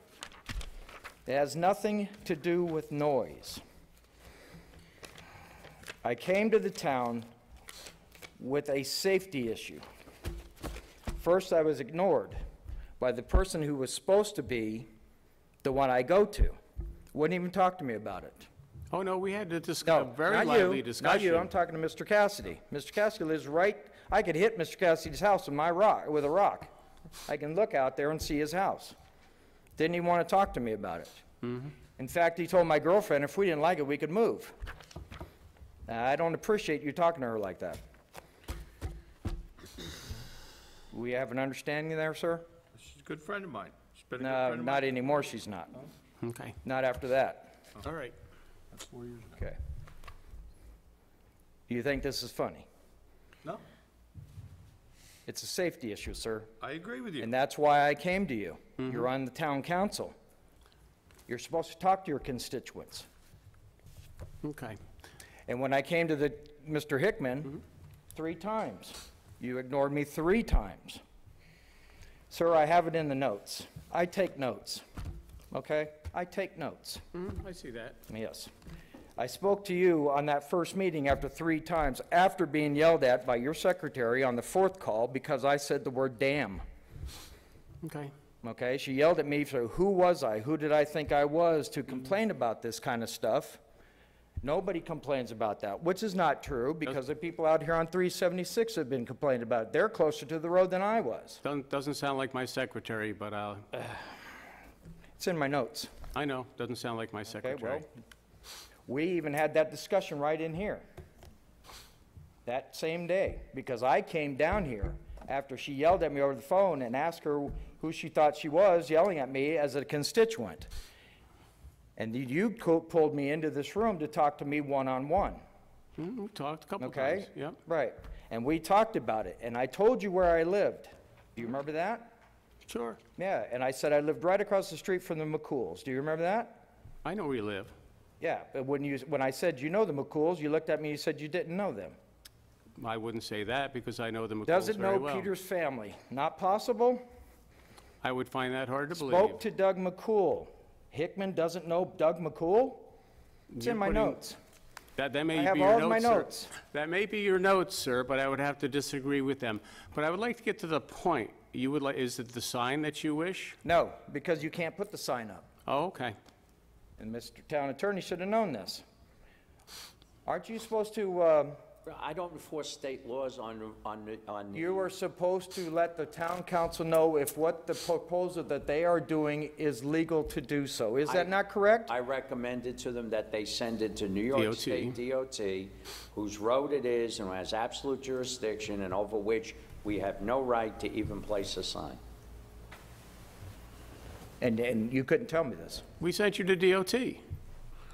You sent me up here in front of the council for a 4-to-1 vote. Right, to get a resolution supporting you send to Right. with DOT. the issue in the hopes that DOT would properly address the issue. They then decided that they don't allow those signs, and that's what they informed you. No, they don't encourage the signs. Okay, so your complaint, sir, with all due respect, lies to, number one, New York State DOT, because all the issues that you have set forth, the noise of the trucks, the loading of the trucks, et cetera, are all regulated on state highways by the DOT. Yes. By the state police with Exactly. their weight patrol. Exactly. And DOT. I also told Mr. Hickman that Doug Amy would be more than willing to come to this town and help. Sir, we've had our own issues with DOT because they interfere when the town puts signs on town roads. They object if it's not in their manual. And They caused this board a problem where the town board wanted to put a slow speed for a school zone. Yeah, that was, And they did extensive work to disallow the sign because 30 years ago, the town board never formally adopted a resolution changing to a suburban town government. So DOT is a difficult agency, I agree with you. If you think you're not getting a response from the local DOT officials, perhaps you have to go to a state official to force them to do it. No. Certainly, the chief of police is here. I'm sure he'll deal with the speeding. Well, I haven't that's got a- to that yet. I haven't got to that yet. But that's a point. Have you haven't got to that contacted yet. your state officials? I haven't got to that yet. I went to Mr. Franco. Mr. Franco got a hold of the police for me. This is all it took, Mr. Hickman. Mr. Franco came to my house. I told him what I thought should be done. And Mr. Franco called the police, talked to a lieutenant. Lieutenant sent an officer out. The officer came into my house, looked at the videos, taken care of. Now he's out there. He's pulling over trucks. In fact, the first two he pulled over, he put out of service. Do you know what out of service means? Means that truck can't move. It has to be fixed or it has to be towed. It's done. It can't move. That means that violation was so bad that truck couldn't even go through this town anymore. It had to be fixed. That's all I asked, Mr. Hickman. Okay, well, I'm glad it was taken care of, and thank you, Councilman Franco. Right, that's why I'm here. But why did I have to go all 3 years now on this? That's all I asked. Because I believe what you came to me for was a sign to say no I Jake asked brakes. what we could do about it. Yes. Well, you wanted a sign that said no Yes. Jake brakes. Right. Your issue was the trucks coming down the hill, going too fast, using Jake brakes. That's why we directed you to DOT. And we I'm very talked about glad it that in this Councilman room Franco. about what it was that I wanted to do. And I said, can we get signs put up? Right. And you said, And- sure, let's try that. And we, It was a safety issue in the first place. and we did a resolution, sent it to DOT, and Exactly, to DOT stop it. denied it, so I cannot Right. speak for DOT. Right. Thank you, Councilman Franco. Right, I had to go to Councilman Franco. I tried to come to you with this. This is a safety issue. You don't care about our safety? I care very much about safety, sir. Our safety? Everybody's safety in this town and outside this town. And I also came back to you again about the way people are driving in the parking lot at the at the community center. Remember that one? That was just a little while ago. That was just a little while ago. Yep. And you didn't want to do anything about that. You wanted to pass it on to Bill. Did you pass that paperwork on to Bill that I gave you? Yes, I did. Bill, did you get that paperwork? I talked to you about this. Right. Did you get the paperwork that I gave Mr. Hickman? I do not believe I did. Okay, see, so you just said you passed it on to him and you did not. I sent it to him in an email. So, and we can check, and it could be lost somewhere. But, and if, okay, that's fine. And I know you have an issue with the community center, with speeders. We discussed it, yes. Yeah. Yes, and the man was straight with me. Bill was straight with me. He told me what he was trying to do. He knew about the safety issue, and he came to me and he talked to me the way that maybe you should have in the first place with me. And that was Mr. McClellan's response to me, what I've spoken to this gentleman about it. I had sent him, I emailed him, which you gave me. You told me you would pass the paperwork along. I did not pass it, I emailed it, okay? Bill, when did you get that, Bill? I will check the email, and I will print up the email. I guarantee you. Okay. And I will inform you. I believe I did not get it. If I did, As will I. Sean, has it improved? Yes, because of me. It's, I've been doing most of this myself for the last 3 years. so the policing has Oh, yes, is it's improved? helped a lot, Oh, that's yes. very good. In fact, the man has come, like I said, he's come to my house, he's come into my house, he's seen the videos that you should have saw in the Excellent. first place, Right. that you guys never got. That's another issue I have with Mr. Hickman. He kept things from you guys. He didn't show you these things. Just put them in the drawer. In fact, he couldn't even, when I asked him for them back, he couldn't find them. I had to No, I wait had a 'em in the couple of desk. weeks, and then he finally found them, and then I came and picked them up. Yeah, And then I took them, and I put them on a disc, and I sent them on to Mr. Cummings. right. And Mr. Cummings saw it. And That was when we figured that the DOT was the proper agency to handle this. I know I wrote a letter on your behalf. I used your verbiage. I sent a letter to Mr. Cummins on your behalf. Yes, the one I wrote. I used your verbiage. Exactly. In fact, you run two of them. Right, and they're both of them rejected. And so then they're rejected, there's still something going on, there's still trucks coming through.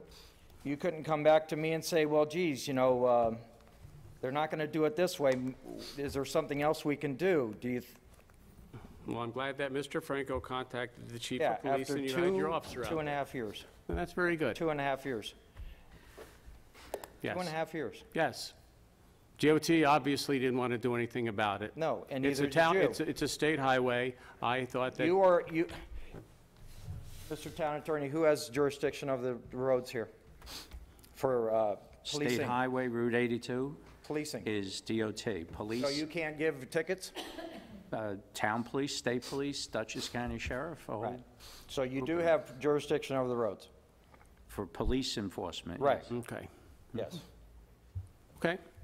So Sean, your problem is that you came to me with an issue A where safety you had wanted a safety issue where you wanted signage put up on Route 82. We went to DOT. We sent it to Yes, DOT. I know. You said this And we now. were You de- said and we this. were and You we said were this a couple denied. of times already. And we were denied. Right. And so you Councilman didn't come back Franco- and say, you Okay. didn't come back to me and say, well, they're not going to let us do it, so let's do it another way. Okay. I'm glad that Councilman Franco contacted the police, No, chief of police. I know Mr. Franco I did. understand what you're saying, Sean, and there's going to be Talking no with way you. that I'm going to satisfy you. But Councilman Franco has got the No, police to take care I of it. want to know why you didn't want to make it safer. Because this is a DOT road, and I felt that your issue was a DOT issue. Mr. Franco didn't. He got it taken care of in And I a thank, phone and I call. thank Mr. Franco for it. Mr. Franco, a phone call. That's all it took, correct? Well, I was at your house for about an hour or so, but again, like I told you then, and I'll say again now, that when you bring anything before this board, in particular in front of the supervisor always follows through. I'm sorry, and I'm not going to speak for him, that, you know, you didn't get the exact response that you want, but like I said, he did what he was supposed to do. This was a DOT issue, and he and the town attorney, they filed with the DOT. Well, the And it's unfortunate that the DOT was the one who are giving us trouble. Maybe there was a little bit of miscommunication. Regardless, I am very happy, though, that things are getting better. No. And I'm very grateful for the police. Right. For our police. Exactly. So am I. I had to go through somebody else to get something done. I thought maybe Mr. Hickman would do something. Well, my recollection is, I think I was at some of the meetings with Mr. Hickman early on, and my recollection of your problem is explained then, if my recollection is correct, is about the brake and the signage for it. Right. Okay? That's it. The weight of the trucks, the speed of the trucks, in my recollection, were not an Jake issue brake? then. That probably has developed As a matter over of the fact- years. It may have existed then, but my recollection is that you came in about the brakes and the Right, sign. because that's what the And I state said I think had to I do. probably explained to you then that the noise that the brakes make are not covered by the town's noise ordinance because we can't regulate any noise or devices on a truck. It says unreasonable noise, the section you have, but there's Right. another section that says nothing herein shall override the provisions and requirements of the vehicle and traffic law and the inspection and safety and noise matters from that. Right, but And to that point, Tom, I would have to agree that, I remember, it was the improper use of the Jake brake, as you said. That was the original complaint. Right. So I'm glad we're through it. But you restrict the use of horns. Not that, if it's a piece of equipment, now we're not going to play semantics. I went through this when we adopted the noise ordinance. The noise, the volume of it, the sound of it is all regulated by It's in the New state York law. State It's a state law. DMV. Correct. Right. Okay? So, and the proper use of a horn in the operation of the vehicle, What hands off. what state statute is there against stopping the use of an engine brake? I would have to look at the vehicle and traffic law. I have to say. There's none. It's probably a rule and regulation set up by the Commissioner of Transportation. Sean, Excuse me. I just wanted to make sure that we're staying on track here. Make your point, please. Thank you. The point is that now you made me lose my train of thought. Thank you, Mr. Hickman. The point I was trying to make is if you can regulate a horn in the noise ordinance, why can't you regulate the sound of a truck when there's no state statute against There's the a use? general provision in the Vehicle and Traffic Law that vests all authority over motorized vehicles that have to be registered, et cetera, in the Commissioner of Motor Vehicles. Right. Okay? And so that's the authority that supersedes the town regulating the vehicle. But you still do it. Where do we do it? Well, they can't write a ticket for a jailbreak if, and I'll accept what you say, because I haven't looked at it, if there's no provision that says if you use the brake inappropriately, it's a violation. It's allowed an intrusive noise. But it can't be regulated by us, because it's part of an operation of a vehicle. And I believe that our law allowed that it was a part of a vehicle. Part of a And it was, vehicle. that it was not, That's correct. that it was not regulated by our town noise ordinance. If it was a standard part of a town vehicle, a standard part of a motor vehicle. Like if you have a lawnmower and it seems loud, but it's got the muffler that was produced by the factory, we don't regulate it. Can I ask if our police department would pull over a truck for various reasons in that part of town, can they recommend to the driver not to use the Jake brake? When Sergeant DeLuca was here, he used to routinely stop some of the trucks. Exactly. early in the morning. Exactly. And he would ask them as a courtesy to drivers, please don't use the Jake brakes. Yeah. So maybe you could, Our residents, and guys now are supposed to be going back to doing that, and we had so maybe we could continue that and instruct your officers that doing the truck enforcement. if we can't write any violations for that, then we can recommend. And that's fine. Maybe we can continue to recommend. Okay, very good. As courtesy, we've asked people to try, the drivers not to. Right. And beyond that, I don't think any of our officers are certified anymore for the trucks, right? You have one officer One? that, Okay. yes, he's a Class 2 certification? Yes, Class 2, and most DOT inspectors are Class 1. There's certain things that he can inspect for, there's certain things that he can put a truck out of service for. I know. And that's what he Well, does. I remember in my 22 years as the town justice here, when we would get out-of-service tickets, et cetera, and we had to have trials, state police have a very well-trained contingent of officers along with inspectors from DOT. Exactly. They would come in, they would testify before the court, and then we would render a decision, so. Right. And when I did talk to the state police and told them what was going out here, they also told me that they were more than willing to come to the town and help. Set up. Doug Amy is another one. You know who Doug Amy used to be? No. He used to run DOT for years. Okay. Okay?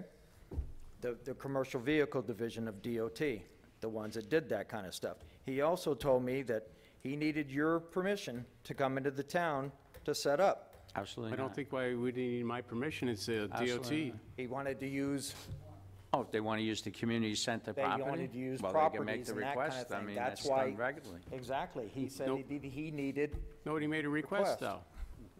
well, that's not what he told me. He told me that he had done it many times before. I don't believe that. I would have welcomed him in this town. That'd Well, be no he's problem. retired now. Well, okay. And All right, Sean, I understand. Commissioner, what is it now that is the Class 2? Yes. He's also, he's come out to my house and he's also talked to them. He's going to bring them out here. Good. He's going to get the DOT out here. Very good. Chief, do we have, what is that equipment called when you measure the level of noise? Noise Does- meter, Decibel. decibel meter. Does our police department have that? We have to borrow it. The town board never funded one for Well, they have to be calibrated. It's a So, very, so we passed not very the hard. law, so we passed the noise ordinance Yearly. law. There's a But we little can't thing enforce that you it. put over the top, But we can't enforce calibrates it? it in between each one. How expensive is that equipment? We created a law that was based more on standards than on decibels because the investment in decibel meter, training, ongoing training, and things of that nature, so we based it on standards. Well, like which muffler could you have on? You could have your standard muffler by the manufacturer and such. I personally got a couple of phone calls from different people in the town where they called the police department and they said they can't enforce it because they don't have the equipment. How expensive is the equipment? Okay. I know the price it, but the issue is your training and maintaining the equipment, how do you calibrate it? I don't know if anyone will actually calibrate it to the point that a court would accept the calibration. So that's been our issue. Well, I think, Sean, that, I think that the town board's in agreeance that it's unfortunate that you've had to wait so long, and this has been an ongoing problem. Right. Now- It's not a noise issue. It's not a noise issue. That's how I had to go about this, because of the state, because of certain regulations. It's not a noise issue. It's a safety issue. They are speeding. If you need an engine brake anywhere around here in this town to stop, to slow yourself down, then there's either something wrong with your truck or you're speeding. Right, and I don't think anybody's disputing that with you. Right. I think A we agree. 100,000-pound truck doesn't need to be driving that fast. Even if the speed limit is 35 miles an hour, and they can't stop themselves going 35 miles an hour without the use of an engine brake, then they are going too fast. That's the whole point I've been trying to make. That's the point I tried to make to Mr. Hickman, and I tried to make to Mr. Cassidy, but he didn't want to talk to me about it. Right, and I think the point also is that we agree with you, and that we're happy that Councilman Franco did try and intervene, and he did, and I think that we can all agree on this board that the police should continue to watch for a safety issue with the trucks, and continue what we said, recommend them not to use that brake. So I think that's what we're boiling down to now. Yeah, you just get them to slow down. Right. If you get them to slow down, they don't need the engine brake. That's all there is to it. Right. Has nothing to do with saving brakes, like they like to say. It has nothing to do with wear and tear on the equipment. It has to do with just slowing down and being safe. That's all the point I was trying to make to Mr. Hickman almost 4 years ago. That's it. But the only reason why I went towards the sign is because that's what the state says I had to do. They also said that I had to go to the town, that I couldn't do it through them. It was a town thing. The town was responsible for this. The state police said, "What are you calling me for?" This is a town issue. Thank you. Do we have an understanding now? After all these years, after all this stuff that I've done, we have an understanding. I understand that these what you're trucks saying. are unsafe when they come through here like this. I understand what you're saying. Somebody's going to get hurt. Now, there was an incident not too long ago, a couple of years ago, Mr. Cassidy, do you remember that? When the truck sideswiped a car out on 82, and one of the people in the car ended up hiding by your daughter's apartment door. Do you remember that? What does this have to do with? Okay, I don't remember that one. Yeah, well, talk to her Remember the about one it. that went down the road and took every telephone pole out all the way down 82? That was something different. This was a oversized truck, sideswiped a car. They ended up right in front of my house, parked in front of my house. Called the police. The police came down. One of the people in the car was wanted for something. He ended up hiding, you know, the door to the upstairs apartment? Hid behind those bushes right there. Your daughter came down, oh my God, oh my God. All righty. All right, Sean, thank you very much. I think we have an understanding. We have an understanding. It's unsafe, Mr. Hickman. Thank you. And I really, really hope that you do something about it. Thank you. Thank you.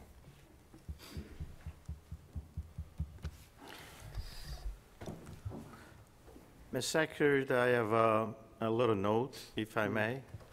Do you mind looking on your phone, since you know very well? Is the word that I used before in the dictionary? Yes. Would you,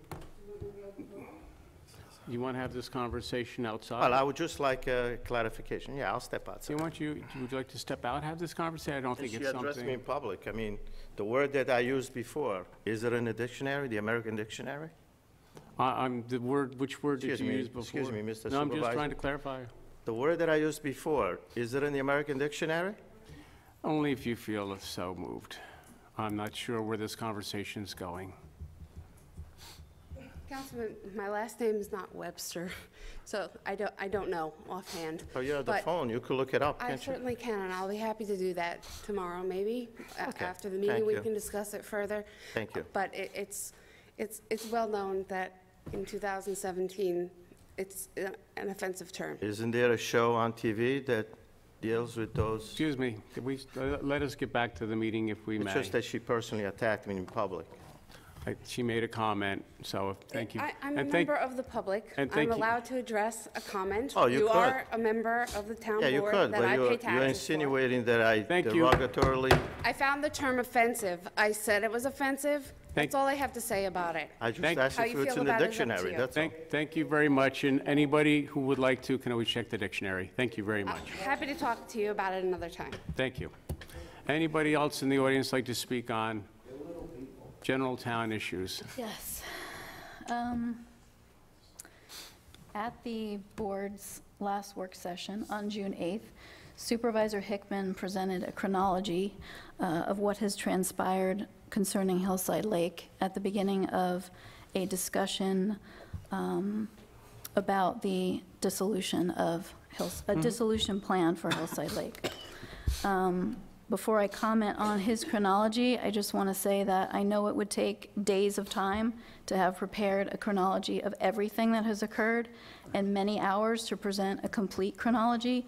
So I understand that there wasn't time in a work session to present a complete chronology, neither at this meeting right now, so I'm not going to do it to anyone. But it should be acknowledged that a lot more issues have been raised about the lake than were mentioned in that chronology, and a lot more has occurred than what was presented in that chronology. Having said that, in his chronology, he stated that in 2006, when he took office, there was already a town engineering plan in place for $3 million to fix the lake, but permits and a place to store what would be dredged needed to be obtained, and it was suggested that specialists be sought to examine our engineer's plans. After 2 years, in 2008, another study was done, and we still needed a place to store what would be dredged. I bought my house in 2005 on the lake, and there were very few, possibly no lily pads present in the lake in 2005, according to my recollection. From 2006 to 2010, when nothing actually got resolved, the lily pads were visibly multiplying on the lake. It wasn't until 4 years later, in 2010, that a pilot program to remove the lily pads was proposed, and Supervisor Hickman stated in his chronology that the Hillside Lake Board wasn't interested in that plan. I don't know exactly what the Lake Board told the town board about why they weren't interested, but remember many conversations at many meetings about the fact that removing the lily pads would only be a temporary fix, because unless the lake were made deeper again, as it had been before, the lily pads would just grow back, because they only grow in shallower water than the lake had been when there were no pads.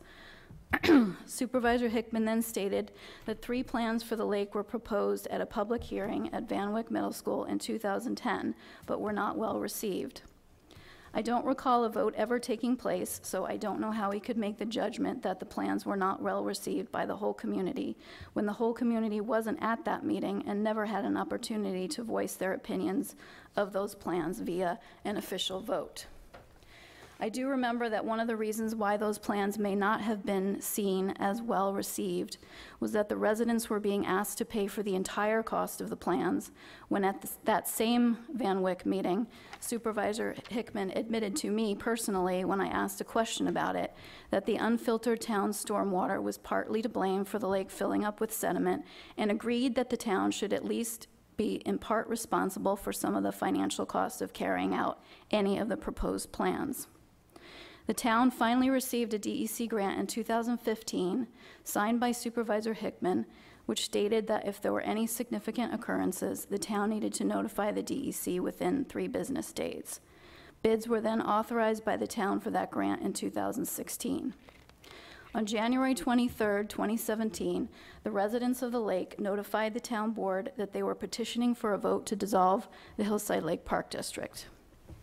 I know an advisory board member brought this up at the last board meeting, but I want to reiterate that lake residents, many more than just myself, who I've spoken to since the dissolution vote occurred, are very disappointed that Supervisor Hickman, who signed the DEC grant after all the hard work he has spoken about that was put into getting that grant, says that he waited until the dissolution vote was over to contact the DEC. If so much hard work was put into getting that grant, including roughly $100,000 to pay renewage, paid by town money, why couldn't Supervisor Hickman have called or written the DEC after he was notified about the dissolution petition in January and simply asked if a dissolution would affect the grant? If he had done so and communicated their response to our residents, I know that more residents than only me would have suggested putting off the dissolution vote until the DEC project was completed. We never wanted to possibly lose $647,000 or even the $100,000 the town spent to pay renewage already. Furthermore, in Supervisor Hickman's chronology, he stated that after we petitioned for the dissolution vote in January, bids continued to be developed and money was spent to obtain permits for both the DEC and DASNY grants, and in April, bids were put out. Construction was to begin in June. I think it was irresponsible to spend town money on these processes, not knowing whether the dissolution vote would affect construction. So again, why didn't the supervisor contact the DEC after knowing about the dissolution vote in January, before spending town money to move forward with the grant after January? The supervisor also stated during the last work session that he had questioned why we did the dissolution petition now instead of waiting until the DEC project was finished. But why didn't he ask us that before the vote?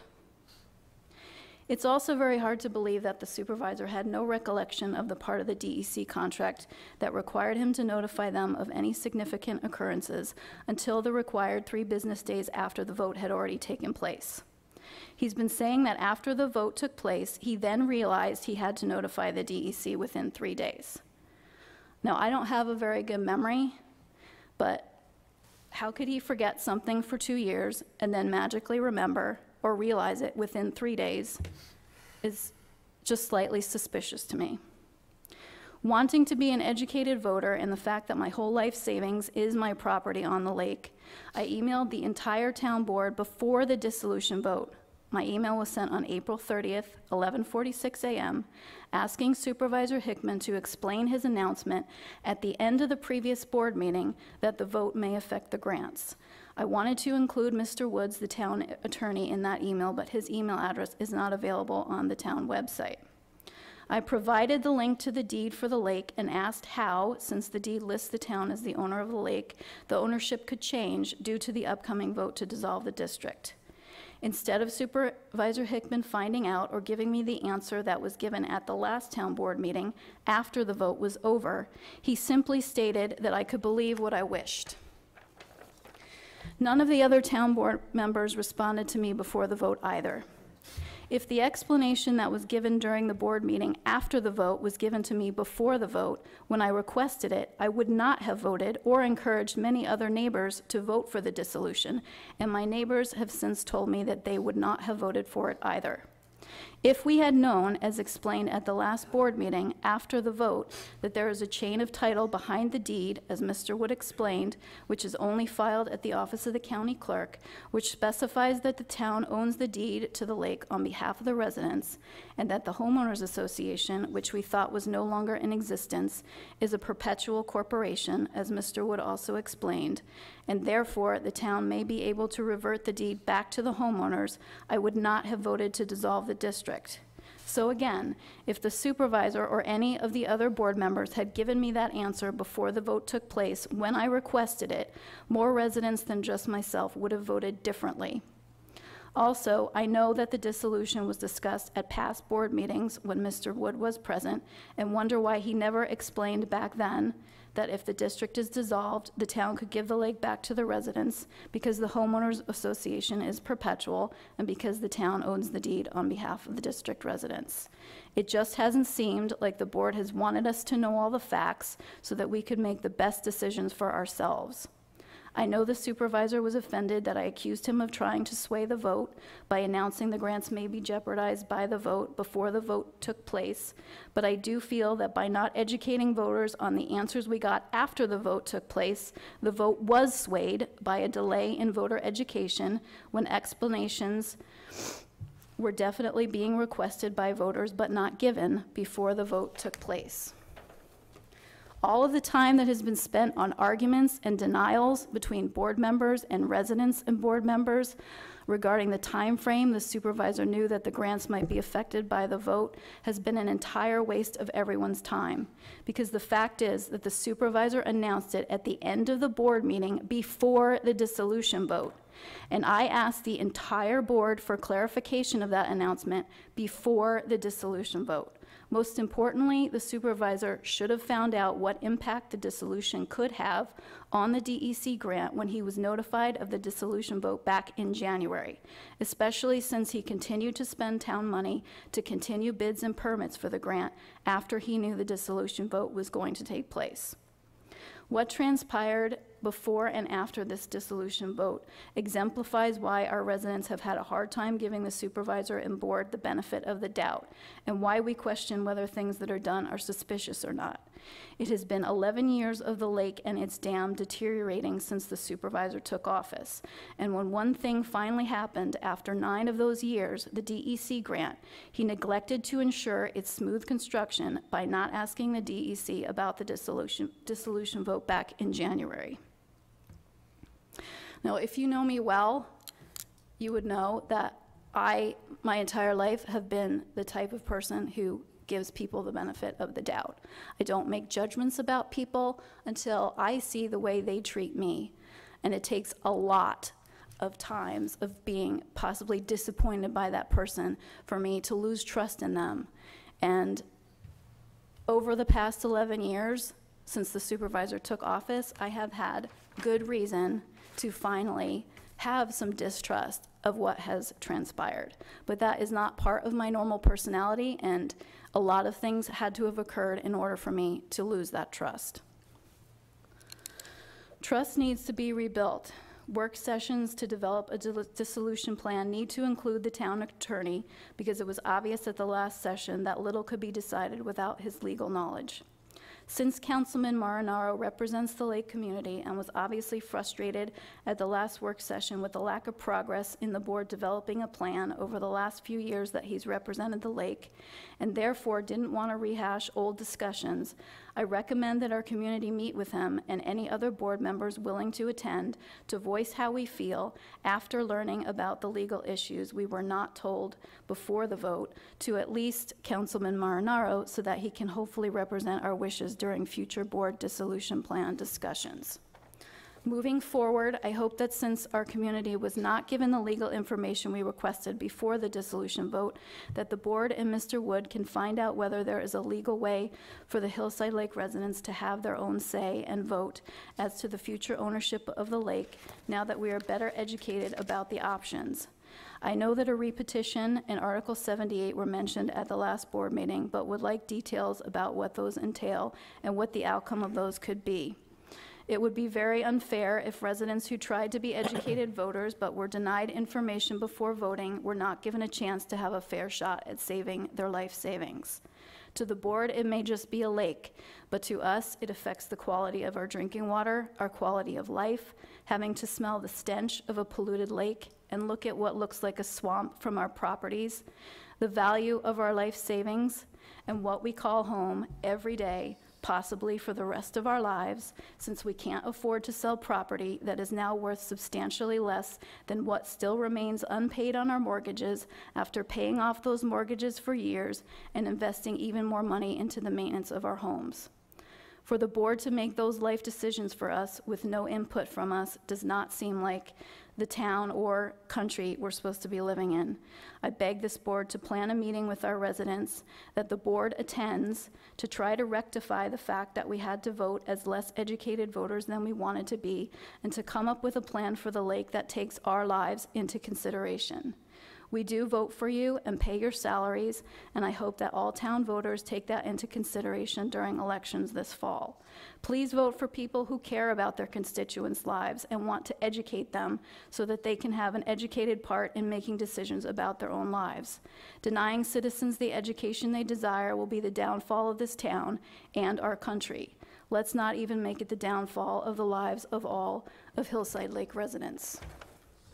And I'd like to say that I still am not accusing anyone of purposely not giving us information that they may have forgotten or didn't think to research or mention. But the fact is that when I make a mistake, and it's very clear that I've made a mistake that affects someone's life, I make an effort to fix it. And that's what I'm asking you to do. Thank you. Mr. Supervisor, if I may, since If I you was would, mentioned, I'd sure. just like to clarify the record.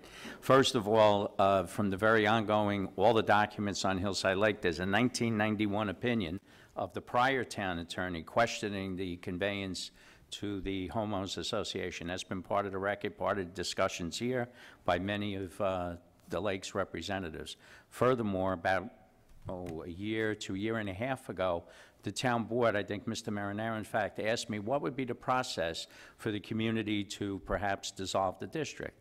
I consulted with the town's municipal bond council, ORIC, in New York City, had some discussions with them, and then I put together about a 2-page memorandum which was shared with the board and with representatives of your community, wherein I had set out what we deemed to be an appropriate process to go through a transition to see if the district should be dissolved, if it would become town parkland, everything like that. It's all spelled out in that communication, was part of the record. That is the route that I thought we were going to be proceeding in this process until in January when the petition was filed. That petition was filed under a different section of law that the governor, in his effort to consolidate units, had added in to a budget bill some years ago. It's an altogether different process that's envisioned in that law. It's far different from what we were trying to do to accomplish it. So the fact that at the last town board meeting, somebody chose to blow up a deed and put it all here, obviously I had to respond. But if you look in the record, there's opinions back through 1991 that questions the conveyance to the town. I understand that, but my point is that when Supervisor Hickman announced at the, I think it was the April, end of April or beginning of May town board probably the end of April town board meeting, that he had to notify the grant makers of the possible dissolution. I sent an email, because I was not present at that meeting, Well, asking I'm for just speaking to clarification. what you said about me, so But I I'm, just wanted, I'm you know. explaining how your answer doesn't answer my point. Okay. I asked for Supervisor Hickman, and it was addressed to all the town board's emails, so they all got it. Clarification as to what he meant by that, because I didn't understand, because I provided a link to the deed, which said that the deed was owned by the town, not on behalf of the residents. I didn't understand how the dissolution vote would affect the grants, because I did not understand how the deed could be changed by the dissolution vote. And I was not given the answer that I was given after the vote had already taken place, which was an excellent explanation by you of the fact that the homeowners association is perpetual, which we did not know before the vote, and that the deed had a title that explained, All of filed that, by the with all county due clerk. respect to you, over the years that this has been a subject, we've talked about various parts of that, maybe not all in one evening, but various parts of it at different times. Well, why that couldn't be repeated to me then, because I never had heard it, when I emailed for clarification is just not clear to me. Well, Why the information could be provided after the vote, but not before the vote. And as I said, everybody makes mistakes. I don't have a perfect memory, but the mistake was made that that information was held or not provided when it was asked for, which was before the vote. So let's do what we can together to fix the mistake, because I think anyone on this planet would admit that when someone asks information so that they can be an educated voter, that if they are not given an answer that could have been given before the vote took place, that mistake should be rectified in some way, because it's not for a lack of effort that we did not try to be more educated voters. Okay, just, I'll make one comment. If you'd like to stay, you may. We got the letter from DASNY, and it was from their some assistant counsel, saying that we need a letter from the town attorney stating that the town owns the property upon which the project was to be done. I announced that, after we got that letter, I announced that at the end of a meeting, so that people would be aware that there may be a problem, because with the dissolution vote, we don't know who's going to own the lake in the end. So you emailed me the next day and asked me about that, and I said, this is the problem, because, you know, we have to own the lake to qualify for the grant, or there's a question of ownership. I'll have to look up the email.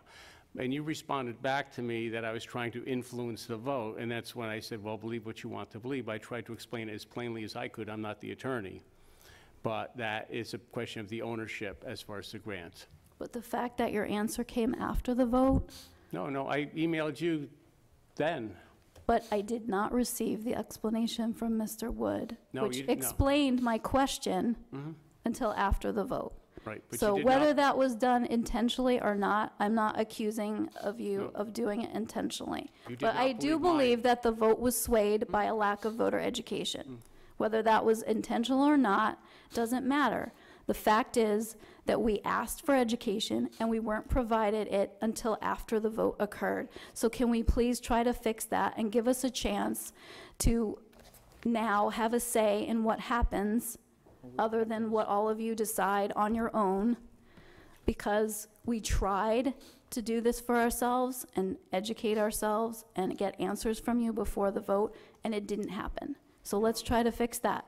The petition that was signed and submitted to the town to ask for the vote by the residents had attached to it the 1991 opinion of council, which raised the issue.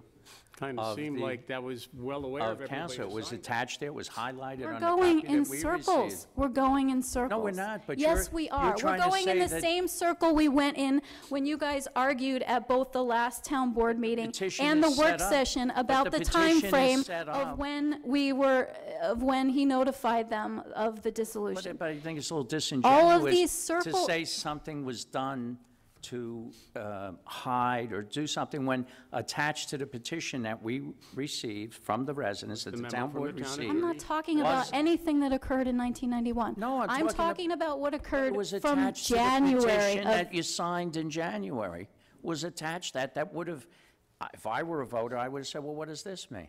The petition that I signed was, I think, less than a page, and it did not have That's not what any was submitted. It was details submitted about. with Well, attachments. maybe they did not show voters who signed the petition the whole thing, because I definitely did not see anything other than a less than one-page thing that required my signature.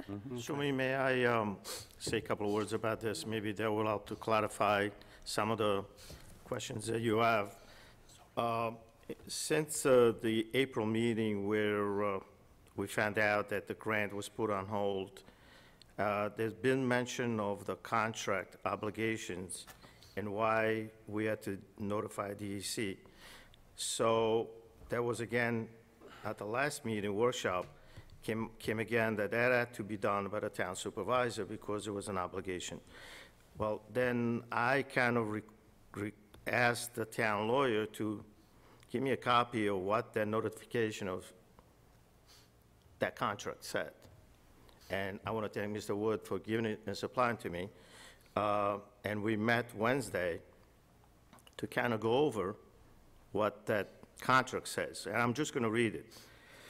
So the notification says, paragraph 1, the middle of the page, Mr. Wood highlighted that paragraph says, if any specific event or conjunction of circumstances threaten the successful completion of this project in whole or in part, including where relevant, timely completion of milestone or other program requirements, the contract, which Mr. Wood said that the contract is the town of East Fishkill, agrees to submit to the state agency within 3 calendar days of becoming aware of the occurrence of such a problem, a written description thereof, together with a recommended solution thereto.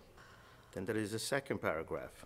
The contractor, which is again the town of East Fishkill, shall immediately notify in writing the program manager assigned to the master contract of any unusual incidents, occurrence, or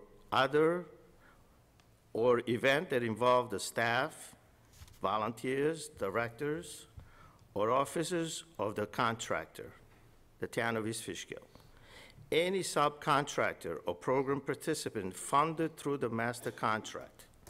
I guess the master contract is the DEC grant, including but not limited to the following: death or serious injury, an arrest or possible criminal activity that could impact the successful completion of this project, any destruction of property, significant damage to the physical plant of the contractor, which is the town of East Fishkill, or other matters of similarly serious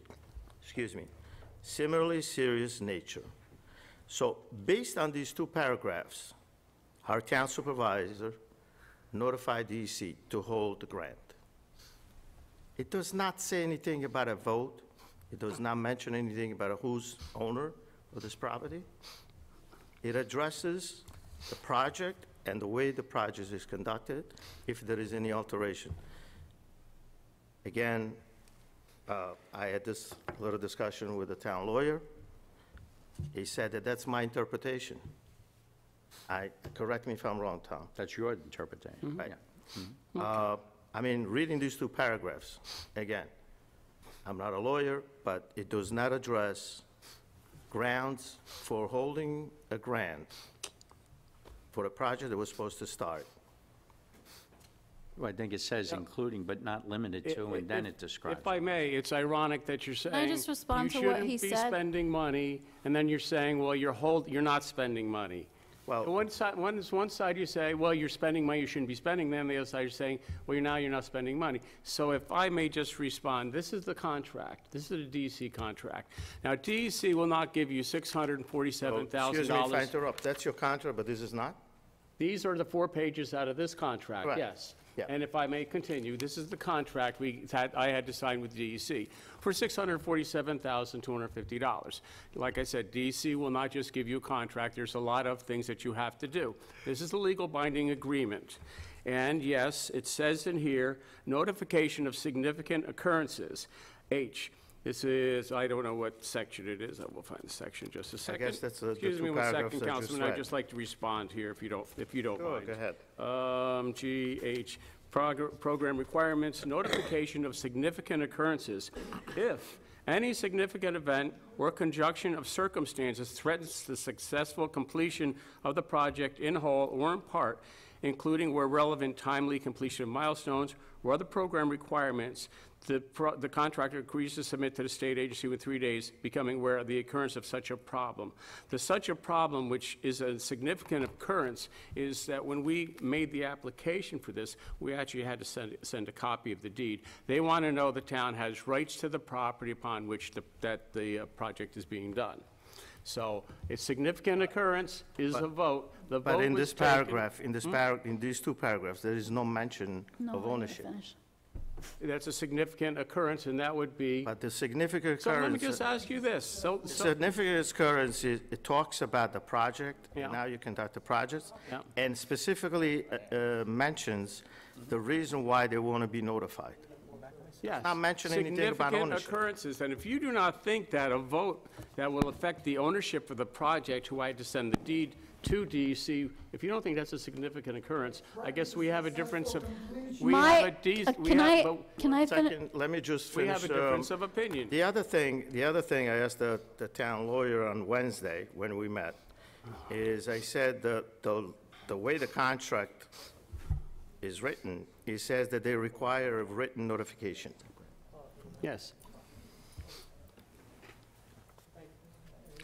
So, after the vote, this is what I wrote to Linda Lee, who is our grant administrator. Good afternoon, Linda Lee. The town of East Fishkill had been approved for a grant for a stormwater filter to be installed on the perimeter of Hillside Lake. The property that the installation was to be placed upon was property owned by the town of East Fishkill on behalf of the property owners in that community, done through a petition by those property owners in a vote to form a special district in 1990. Saturday, another vote was taken by the property owners, and they voted to dissolve the special district. That being the case, there's a distinct possibility that the property will no longer be under the management of the town. This is an issue of significant occurrence that I feel you should be made aware of. And I would like to know if we could be granted a 2-year extension until we can sort things out. Any guidance you can provide will be appreciated.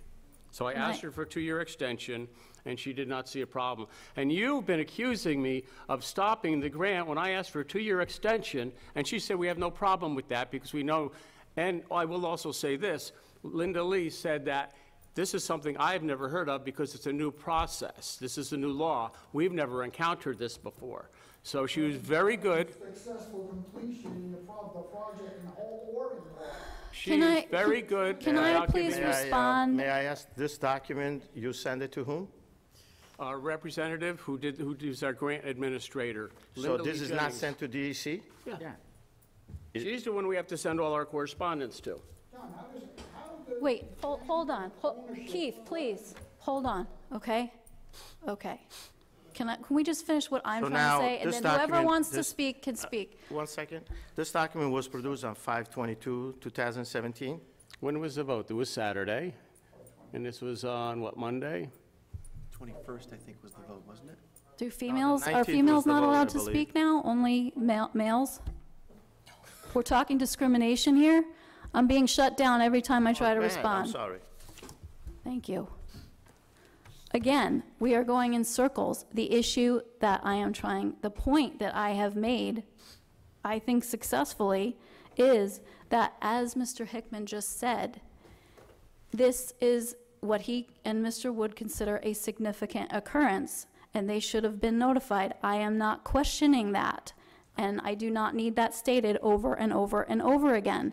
What I have said is, if it was a significant occurrence that Mr. Hickman and Mr. Wood knew about when the grant was signed in 2015, why did we wait until after the dissolution vote in May of 2017 to find out if this dissolution would affect the grant in any way, especially when we put town money into continuing the process of the construction that was supposed to start on June 1st, knowing, it seems that you, at least the two of you knew, that the dissolution could possibly affect the grant. I made that, So you're saying that you had no idea that it was in the contract? No, You no. had no idea that it was in the contract did that not. you signed in 2015 until after the dissolution vote took place? No, and if I would repeat to you that when I got the letter from the... Then my from question DASNY, is, when I- why didn't you ask the DEC after the dissolution petition was known about in January Did if you this not- would affect the grants before spending town money to move forward with the grant?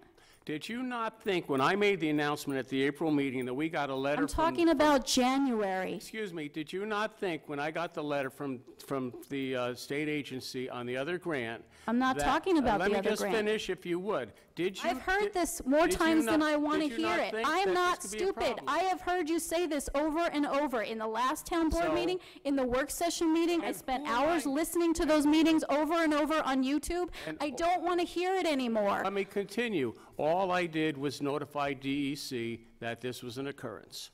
Why didn't you ask them in January if the dissolution would affect the grants? That is my question. You're still not answering my I did not think question. of it in January. I never get any You filed answers. the petition to dissolve the district. We've had, as the counselor says, we've had many discussions on the district. You filed a petition. It's your right to file a petition to dissolve But the you district. didn't see the need. You accused me of You trying to didn't sway see the the vote. need, after all the hard work you say you put into that grant and that you had no intention of jeopardizing it. Then my question is, if after all that hard work and the $100,000 town money spent on renewage, why did you not ask them in January if the dissolution would affect the grant moving forward, the construction moving forward, that you later paid for permits for?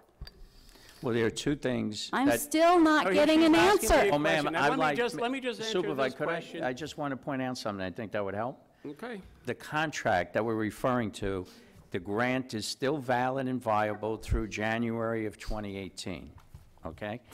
When there's a response from DEC with respect to his email, they'll give us the guidance. We haven't, the grant's not lost. We still have the contract But for the why grant. was money spent on permits and bids I believe without knowing whether it would affect the construction? Let me just... No one is answering that question. We'll answer that question, and we've spent a lot of the money, and a lot of the money was done previously, it was putting together the bid package, because I kept everybody... Now, Stephen Gruber, I will say this with renewage, it took a long time to get the bid package together. We had to go through the bid package over and over till we finally got it. And yes, we spent money developing that bid package because I wanted to get the bids out. I thought the community would be happy to see the bid packages going out. You filed a petition. We did not spend, it did not cost us a lot of money for the permits because we do them in-house. The bulk of the money was spent previous to that, but you filed a petition, which is your right. And you've accused me of trying to sway the vote. And then you accused me of not telling you the truth when I did make a point to make that announcement. You took the vote, and it is your right. I just contacted DC and asked them if we could have some time. Don't deny us the grant, but just give us an extension for 2 years till we can sort this out. And she was fine with it. She's never had this experience either. And I think I've said 2 or 3 times that I'm not accusing anyone of anything, but a mistake was made in that we asked questions of you before the vote, which were not answered And I until gave them after to you, the Sue vote. me, but you After choose to the vote, no, I'll find the the email. I sent you the valid email. explanations I'm not that the attorney. explained my question were not given until after the vote I had answered it occurred. to the best So, of my ability. it could have been a mistake, and I have said, everyone makes mistakes, including myself, but we try to fix them. So can we please stop arguing and having conversations that go in circles over and over again and try to fix this problem with the residents, not just based on your decision of what should happen to the rest of our lives. That's all I'm asking.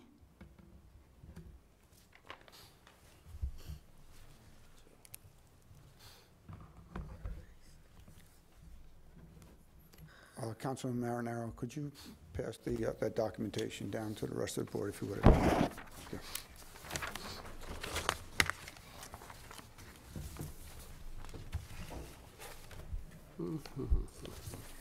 Well, I just read this. Yeah, well, you read it for a second time, but I'd like to dwell on it, and I'd like for the entire board to know exactly what we're talking about and the points specifically that I would like to make about it. It's my impression that this is the hinging or the pivotal documentation that you base your correspondence with New York State DEC regarding potentially stopping or halting, pausing, whatever you want to call it, the grant. In the very first sentence, it says, any specific event or conjunction of circumstances, and highlighted, it says, that threatens the successful completion of this project in whole or in part. And then it says a couple of specific possibilities. And I'd like to know, in your opinion, because I presume it was your opinion that this was an event that would threaten the successful completion of this project, how, even if there was a possible change of ownership in the lake property, how would that threaten a successful completion of the project? How would that, just the ownership? Absolutely, because there's a couple things in the contract that the town must maintain maintenance. DEC does not want to give you $647,250 to do a project and not be able to go back and do proper maintenance. There's time periods that you have to go back and be able to maintain the stuff. Understood. So that was one of the things. And with the change of ownership, could I pause you right there? Let me just finish. With the change of ownership, that was the question. Okay. So the two parcels of property that the town purchased to facilitate this wetlands to do the filtration, that's your property. You bought it, okay? So there's no change of that property, and you have every capability of going back in the future and doing that maintenance. The aerators that you wanted to install, you know from day one, I adamantly opposed it. Absolutely. Okay? So that could easily be removed out of this project. You still have access to do the maintenance of your stormwater filtration system. There's a certain square footage footprint that you have to achieve to make this thing work. And we had discussed possibly shifting it. I don't know if that was actually possible on that property. Well, you were also extremely multiple times encouraged to have additional meetings with the residents regarding exactly that. And furthermore, if ownership of the property still became an issue, we'd have gladly sold you a couple of more feet if needed. I'm sure you would. Yeah, Yep. I got you. Okay. So anyway, in your written description But excuse me, of that's the still, problem. that may still be a possibility. Okay. All this Well, is good. I'm they've glad been. I'm glad that I've helped expand. No, but any they've been thought. I think everyone's missing the point. He notified them. They haven't come back and said, okay, this is what you have to do. They're going to review, they'll probably be reviewing the grant.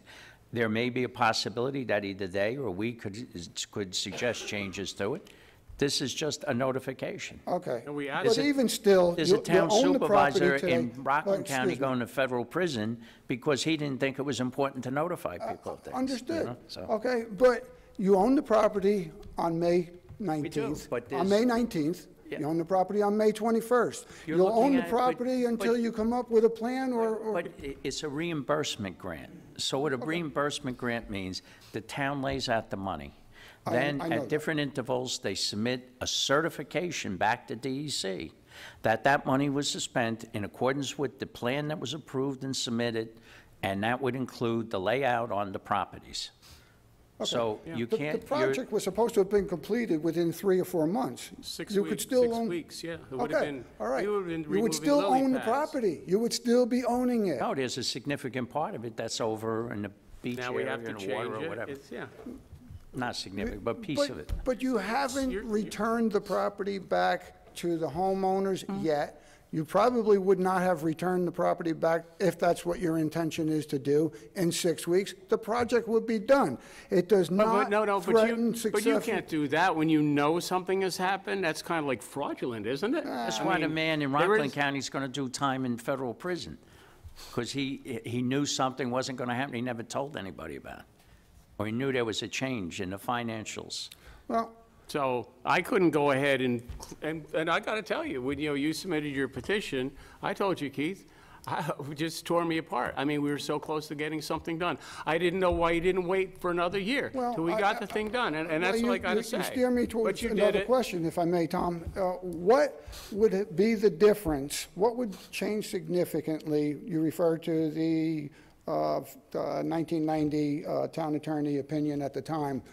What would have been the difference if it went through in Article 17A as opposed to the outline that you had? Well, the outline that I had is, first of all, the state legislature would have authorized this. Semantics of it, what the I'm outcome? not telling you semantics, a whole different process, because I told you from the very beginning. Final outcome, what would the final outcome be different? It would have been a transition if it was approved by the voters.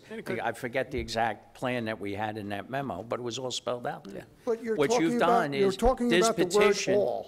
We're talking about the word all in that document from the attorney back in 1990. That's the Right. Her concern was the validity of the conveyance because Mm-hmm. everybody did not sign off. I agree, and I know what you're referring to. Okay. My specific question, I'll say it again, is what would change regarding that particular document Right. and the discussion we're having today, had it not gone through the 17A process as opposed to the process the way that you had laid it out? What would be Because different? in the process that I had proposed, we would have had the plan first, it would have been approved by the voters, and it would have moved in a... All voters? I believe part of it was all voters. But you're not changing, okay, so every single And then- homeowner in Hillside Lake would have had to have And then there's the voted? possibility that we would have had to take a court action to try to quiet title, okay? Because I don't want to... Issue with the conveyance, though. I went through the last time, but the conveyance from the homeowners association to a park district that services the same property owners who had the rights to the home, all I right? get it. So the process we had laid out, because the bigger question was and which still may be there, is whether or not the parkland accepted for a park district can be converted into townwide parkland. That's why we had proposed the plan, as bond counsel suggested, to go through the state legislature, have a nice clean process, and we'd be finished. But we've asked for an extension on the grant. But you don't They've have it been in notified. writing. You don't have it in writing. And The the grant grant hasn't expires expired. in January of She said, 2018. when you get close to the expiration date, please send me an email, and we'll be happy to extend it. I don't believe it's going to be an issue with DEC. They agree this is uncharted territory. I still, I laid out the potential where it's your property where this was going to occur. That isn't changing, nor does it threaten the successful completion of this project in whole or in part. It doesn't threaten it. Right. The change of ownership does not threaten the completion, the successful completion of this project. But they don't give grant money for private property. I'm sorry? The grant is not meant for it to end up being perhaps on private property. It's your property, the two parcels that the town purchased. I'm not arguing the two parcels, but it's my understanding that the project is designed does not fit just on the two parcels. We tried to shift it as much as we could, but Okay. elevation-wise, we So couldn't. it includes other property the beach. which may have a question about ownership at the end. So we're telling I'll DEC. put a for sale sign out tomorrow morning. We still have time. I don't think it's humorous after what we're Okay, accused of, well, okay? listen, I've lived there for and- 36 yeah, years. and I don't you- think it's and- humorous But either. you've been here at all the meetings when we've discussed various elements of this. And I thought we had a concept that we put forth that we were going to try to work towards, and then the petition came in. So, Well, we'll live. then We don't. let's go back. There's no one in the state that we can talk to that's really lived through this process on it. We're still Understood, looking and for I it. appreciate that as a fact. Maybe there's a 500-person village upstate somewhere, but we haven't found it yet. The meetings that we have had here, and the focus meetings that you had recommended, that all the town councilmen, with the exception of Councilman Cassidy, came when it was the Hillside Lake Board and 2 councilmen, okay? Peter couldn't make any of them. Then we did ultimately have a meeting here that all the board members, Mr. Hickman was there, I know Scott was there. Tom, I don't remember, were you at that meeting when, you don't remember, okay. And it was very specifically stated that in order for any of the recreation, and there was a vast amount of recreation proposed, in order for any of that to have happened, there had to be a dissolution. Yes? It would have been turned over to the general taxpayer of the town, which I think would take Exactly a correct. referendum, and we would have the town should vote on it. So that's what we ended up doing. It had no conspiracy or any calculation of timing regarding this grant. So this is just, yeah. Okay? Poor planning. They're just unfortunate. Well, unfortunate that communication wasn't a little bit more available. You filed a petition with us, and we don't have to go over it any further. Like I said, it wasn't calculated, the timing, and, you know, it actually started in June of 2016. We still have a few months to come up to develop the plan. Can't hear you. We still have time to develop the plan. Okay, well. And the grant has been, you know, I'm sure that she will extend the grant for a 2-year period. Well, assuming that she, the individual that you corresponded with, is still in the position and still able to do that. So, as you had said in the last meeting, nothing's guaranteed, and that's what I go with. So, it's repeatedly stated that the town owns Hillside Lake on behalf of the Park District. I've been to 22 Market Street where the records are kept, and I've looked at deeds, and for the life of me, I've never seen any deed that says East Fishkill owns the Park District. On behalf of. I think we had this last time, too. Absolutely correct. Excuse me? You're absolutely correct. So how does... Saved you the trip. So, I get it. I still can't hear you.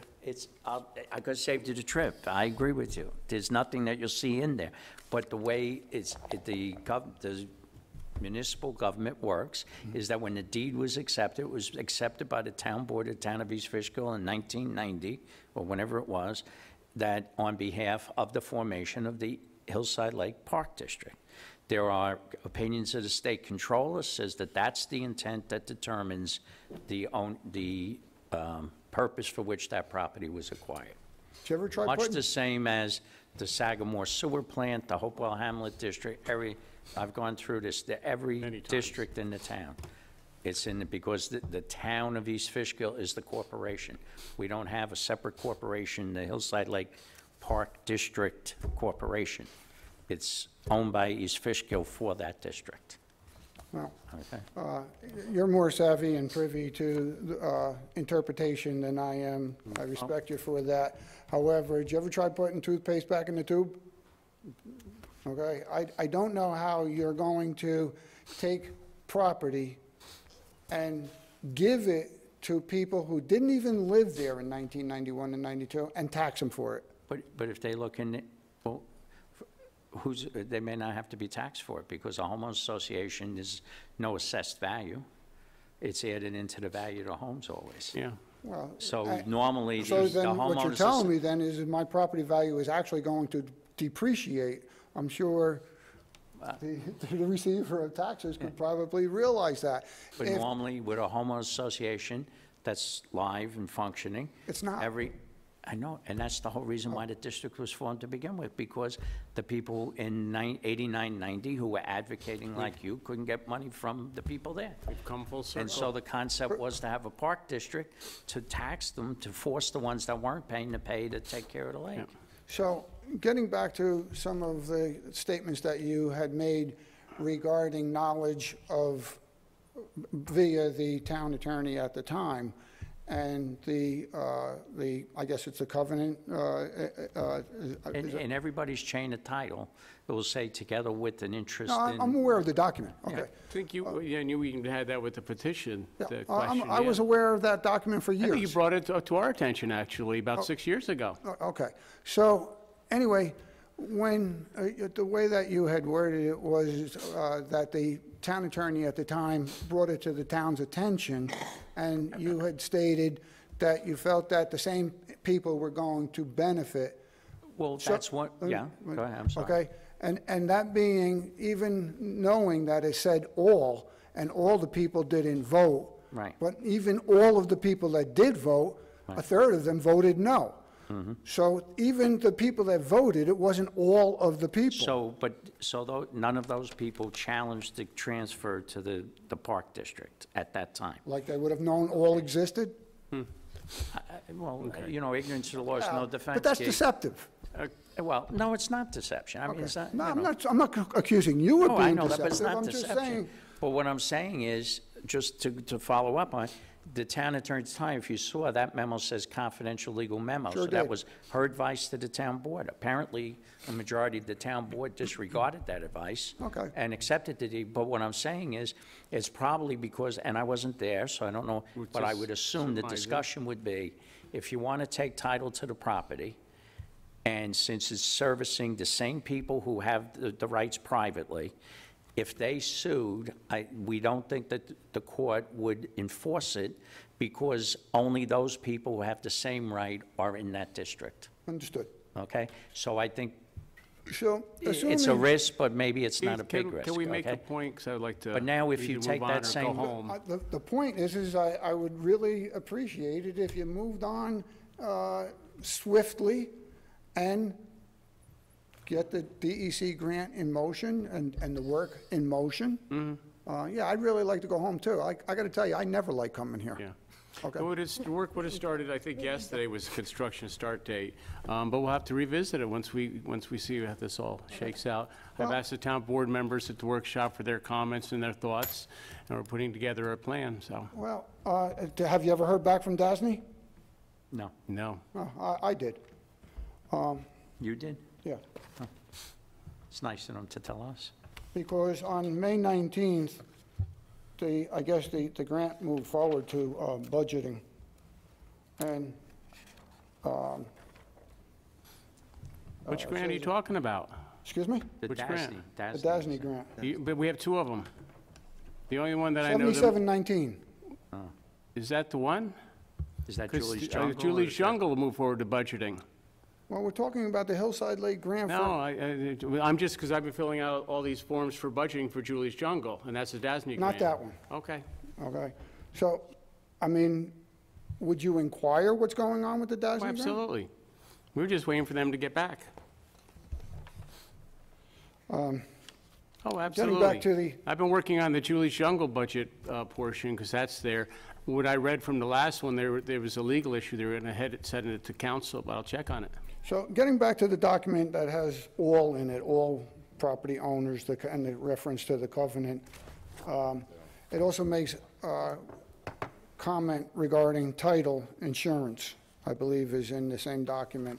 So Right. if this was an issue, don't you, They didn't get title insurance at the time. Because the title company would not get it. insure it. So there's no policy of title insurance. sounds like there's I'll use the word deception again. I think they were trying to accommodate the community at the time that asked them to take over the property. I'm trying to get you to accommodate the community today. Okay. But, all right, one more thing, because Okay. Mr. Hickman's getting sleepy. It says in the first paragraph and the last sentence, says the occurrence of such a problem, a written description. And then it says, together with a recommended solution.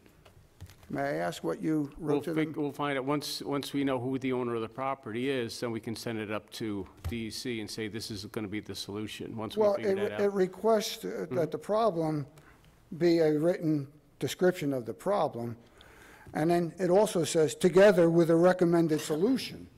So you didn't recommend a solution? No, I didn't. I've spoken to her on the phone about that, and she suggested maybe we'd have to go to DEC council, because she didn't have any ideas either. This is a new law that we don't know what the solution is going to be. But I would surmise, and I'm not an attorney, that once the ownership of the property is determined, then we could notify DEC to that effect.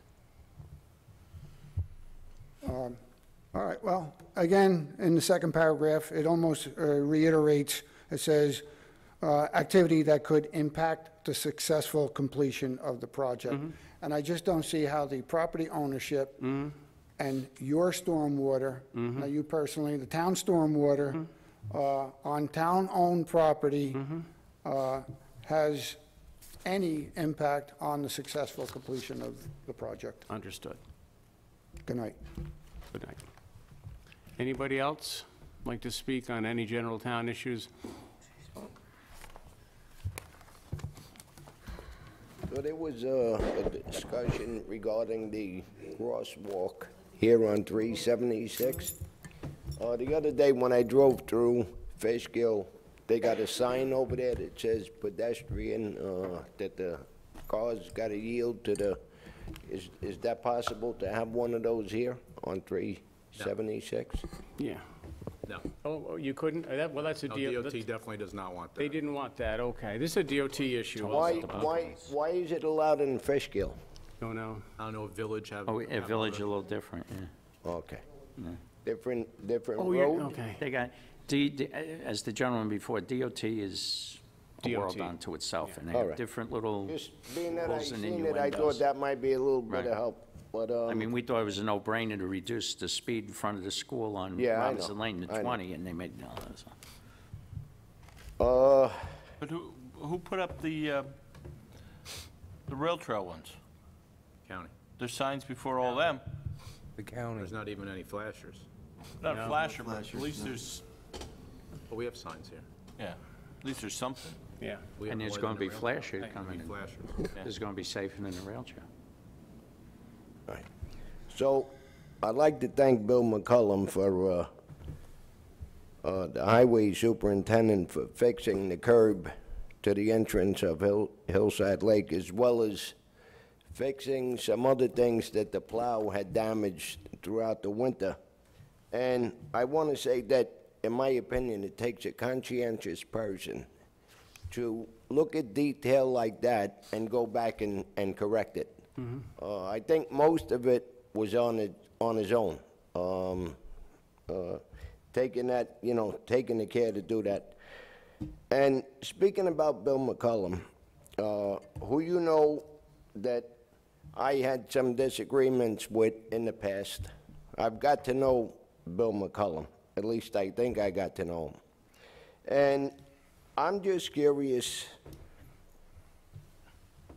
why the Republican Party would This is not not- nominate, huh? We can't Oh, speak. let me ask my question. I know, then- well, you know we can't speak for that, Well, but, let me ask my question. My question is really more important than the answer. Why the Republican Party wouldn't put up somebody like him? I didn't vote for Bill the last time around. I voted for the other party, okay? And I have nothing against the other party whatsoever. But he's the highway superintendent. I think he's doing an excellent job. I heard it stated by you people that he's doing an excellent job doing this and doing that all over the town. I'm just curious if you people fended for Bill McCullum. okay. Thank you for your comment. Okay. I would like to think that you's all fended for Bill McCullum.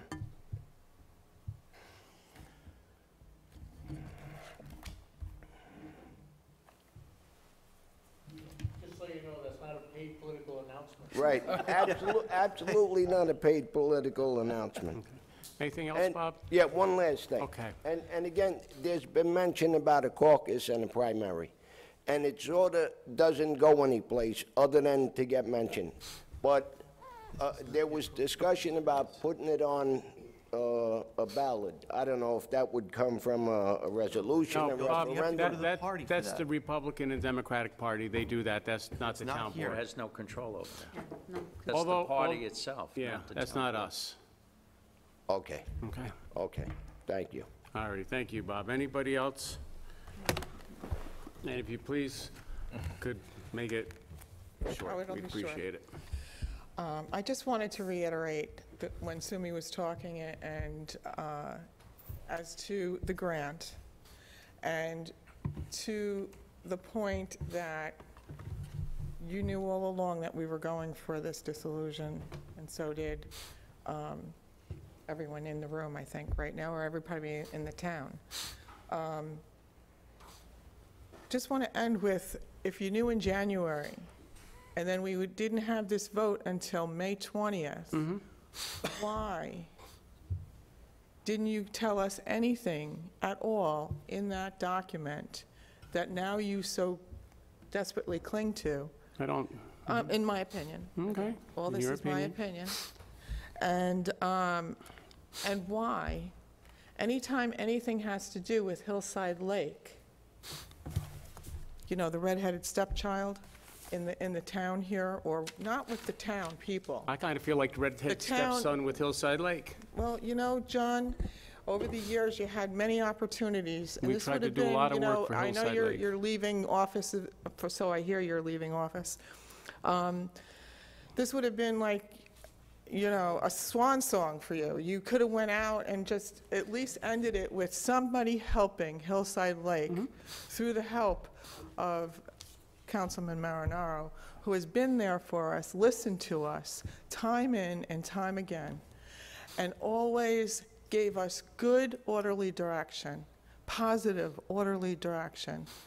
And anytime we try to do anything, we're ridiculed. We're called, we're basically called down on the carpet for everything. I would disagree with that. I don't ridicule I can give you you. examples, but, you know, you want to go home tonight. And the only thing, again, my point is in January, you knew that we were going for the dissolution. In fact, you talk about when we had that little meeting here, and Tom wasn't here, and you specifically said when the dissolution of the Park District was brought up, you specifically said you were going to go to him yourself, and that you thought it was a good idea, as we sat at this table here.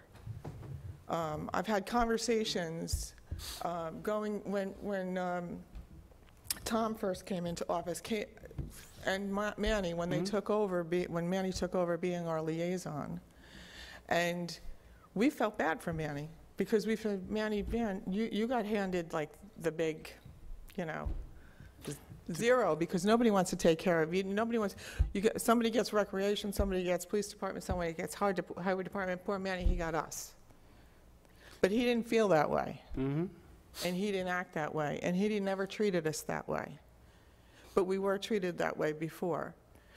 And the reason I'm also saying is I've had a conversation with a couple of people in the room, and basically was accused of doing something that I didn't intentionally think I was doing, okay? Nor do I still think I was doing anything wrong. But people couldn't have a decent conversation with you about it, because it's Hillside Lake. I disagree with you on that one. And I'll tell you, I've heard it from many people. Many people on the board have negative opinions of Hillside Lake. No, I've heard things like, I'd fill it in and let it be a swamp, and I would never do anything for it. I'm sure these are words that are kind of ringing in somebody's ears in here. But, you know, all we're asking for is fairness. And Sumi came up here, and she really poured her heart out to you. And she wrote a beautiful letter.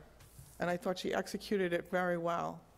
And it wasn't to be attacked, it was to build bridges. That was a statement on building bridges. You're not tearing them down. She did, yeah. And all we're asking for is fairness. And I'm just going to end and walk away so you can go home, if you please to do so. And that is, again, January. We didn't have the vote till May 20th. Right. And you didn't tell us till April. What was to tell you that I had to notify DC of a significant change? Oh, no, that was the DASNY one. And I told you when we got the letter. No, sir, we're talking about the fact that you called them and told them to hold the money for the grant. I told them that there's a significant occurrence. But you should have told us that there would have been a significant occurrence if we went ahead with the vote. And why? We were directed on how to do it. You gave us plans on how to do it. I disagree with that. You were directed on that. If I'm wrong, I apologize, but I don't think I'm wrong from what I recall. We were explained how to do it. Not 17A, the general municipal law. We never talked about that. And that's what's got DEC kind of confused. In fact, I was criticized because a memo I gave to the town board misquoted the section number, and one of your representatives got here, chats us. Yeah, no. No, well, I'm talking about the timing. Okay, Talking understood. about the timing, after everything is said and done, I'm talking about the timing of letting us know when things were going and the transparency. Trying to be transparent with we don't get answers. I don't get answers. I sent an email to you, I didn't even get an answer from you. It had nothing to do with that. But, you know. Well, we had, I just remember the paper road issue. We had a Just to be paper road issue clear, a while back. Excuse me? The paper road issue next to you, I remember you and we talked about That that. was my own personal issue. Yeah, yeah. Okay, I'm talking about as a board, as a group, as a Oh, from resident the of Hillside, the oh, from the Hillside Lake Board? Well, yes, that's what we Okay. talked to you about. We Okay. came to you as an entire board I understand. for your help and guidance. You're supposed to be our custodian for us. Understood. Yep. Instead, we feel like we're just being constantly fight. It always seems like a fight. It It does does. seem like a fight. But John, you've been Am I asked the one time and that's- time again. Excuse me? Can you please be transparent with us? Can you please share us with information? You don't even share the information with Manny, no less share it with us. Which information was that? On the grant? No, there's all kinds of information that has been explained over the last 3 years Yeah. about what's not shared. Anybody can walk in my office anytime, ask me any question. Absolutely. I have no problem with that. Any of the councilmen can. I have no problem with that. My opinion is that even though our town supervisor is the leader of the board, decisions like this made and not shared with the board, it's an issue that is extremely If you don't ask, perplexing. if you don't ask the question, you're always welcome to ask me any questions. But decision like this by a leader of a board not shared with the rest of the executive board. I mean, all these guys over here, they've been elected just like Yeah. the town supervisor, and they do represent about 30,000 people in the community. I mean, if you get up tomorrow and decide to do something that is going to affect the community as a whole, I think it's extremely important to share with the rest of the board. It's not, you sit in this building all day, a lot of these people, they come sporadically. And ask me any question. Sometimes you're not around, sometimes you're in, sometimes you're out. But I think that it's important for a leader of a board, Yeah. when it takes certain decisions, at least to share with the board. I've asked in 2 separate meetings if the board was aware, and And my members... apologies to the board for not letting them know, but it was a contractual obligation, and it's not something I would take lightly. I don't understand why every time I have to speak about something, you get so irrational I'm and just start making a attacking point. me. I'm not Rather attacking than you, listening, Councilman. I'm talking very nicely. Yes, And you you are. constantly So am I. attack, well, the tone of voice goes in higher tone. That tells me that you're down talking to somebody, you're not talking to somebody. But that's regardless. The point that I'm making is that as a leader, you made a decision, and the rest of the elected officials were not aware of. That is a point I think that this community is actually trying to address tonight. And I think that they share their opinions, saying that rather than bickering and arguing who's right and who's wrong, they are coming over here asking, what can we do? What can we do to move on in a positive direction? Yeah. And again, can you just answer me why in January you didn't tell us? I did, okay. You didn't tell us from I- what you're reading Yeah, and what Keith read. yeah. Okay, from that little 2-paragraph part of a very probably lengthy contract, why you didn't come forth and share that with us in a timely manner? I did not willfully or thoughtfully or intentionally withhold anything from you. You brought to us a petition, which was your legal right to do. I had no idea what effect it was going to have on the grant. I didn't even really consider it. When until- did you find out Excuse me? when it was going to have an effect on the grant? After the vote? No, it was when I got the letter from DASNY. And the Which letter was from, what date? it was in the end, I announced it, I believe, at the end of the April meeting. And And when you got that April 20th letter... I got that, and I said that there... Why did you get that letter? What made that letter come to you? It just came, because the DASNY grant is getting towards the end of the review, and they asked me for clarification or on the property owner of that who owns the property, and that's when it became a concern. Tom, I have a quick question. Could it be possible that the company that was awarded the program, the project, You didn't award is there a possibility? I'm sorry? You didn't award it. Okay. The contractor who bid hasn't had it awarded to him. No, I'm talking about the engineering company. Yeah. So is there a possibility of any kind of claims from them toward the town? No? No.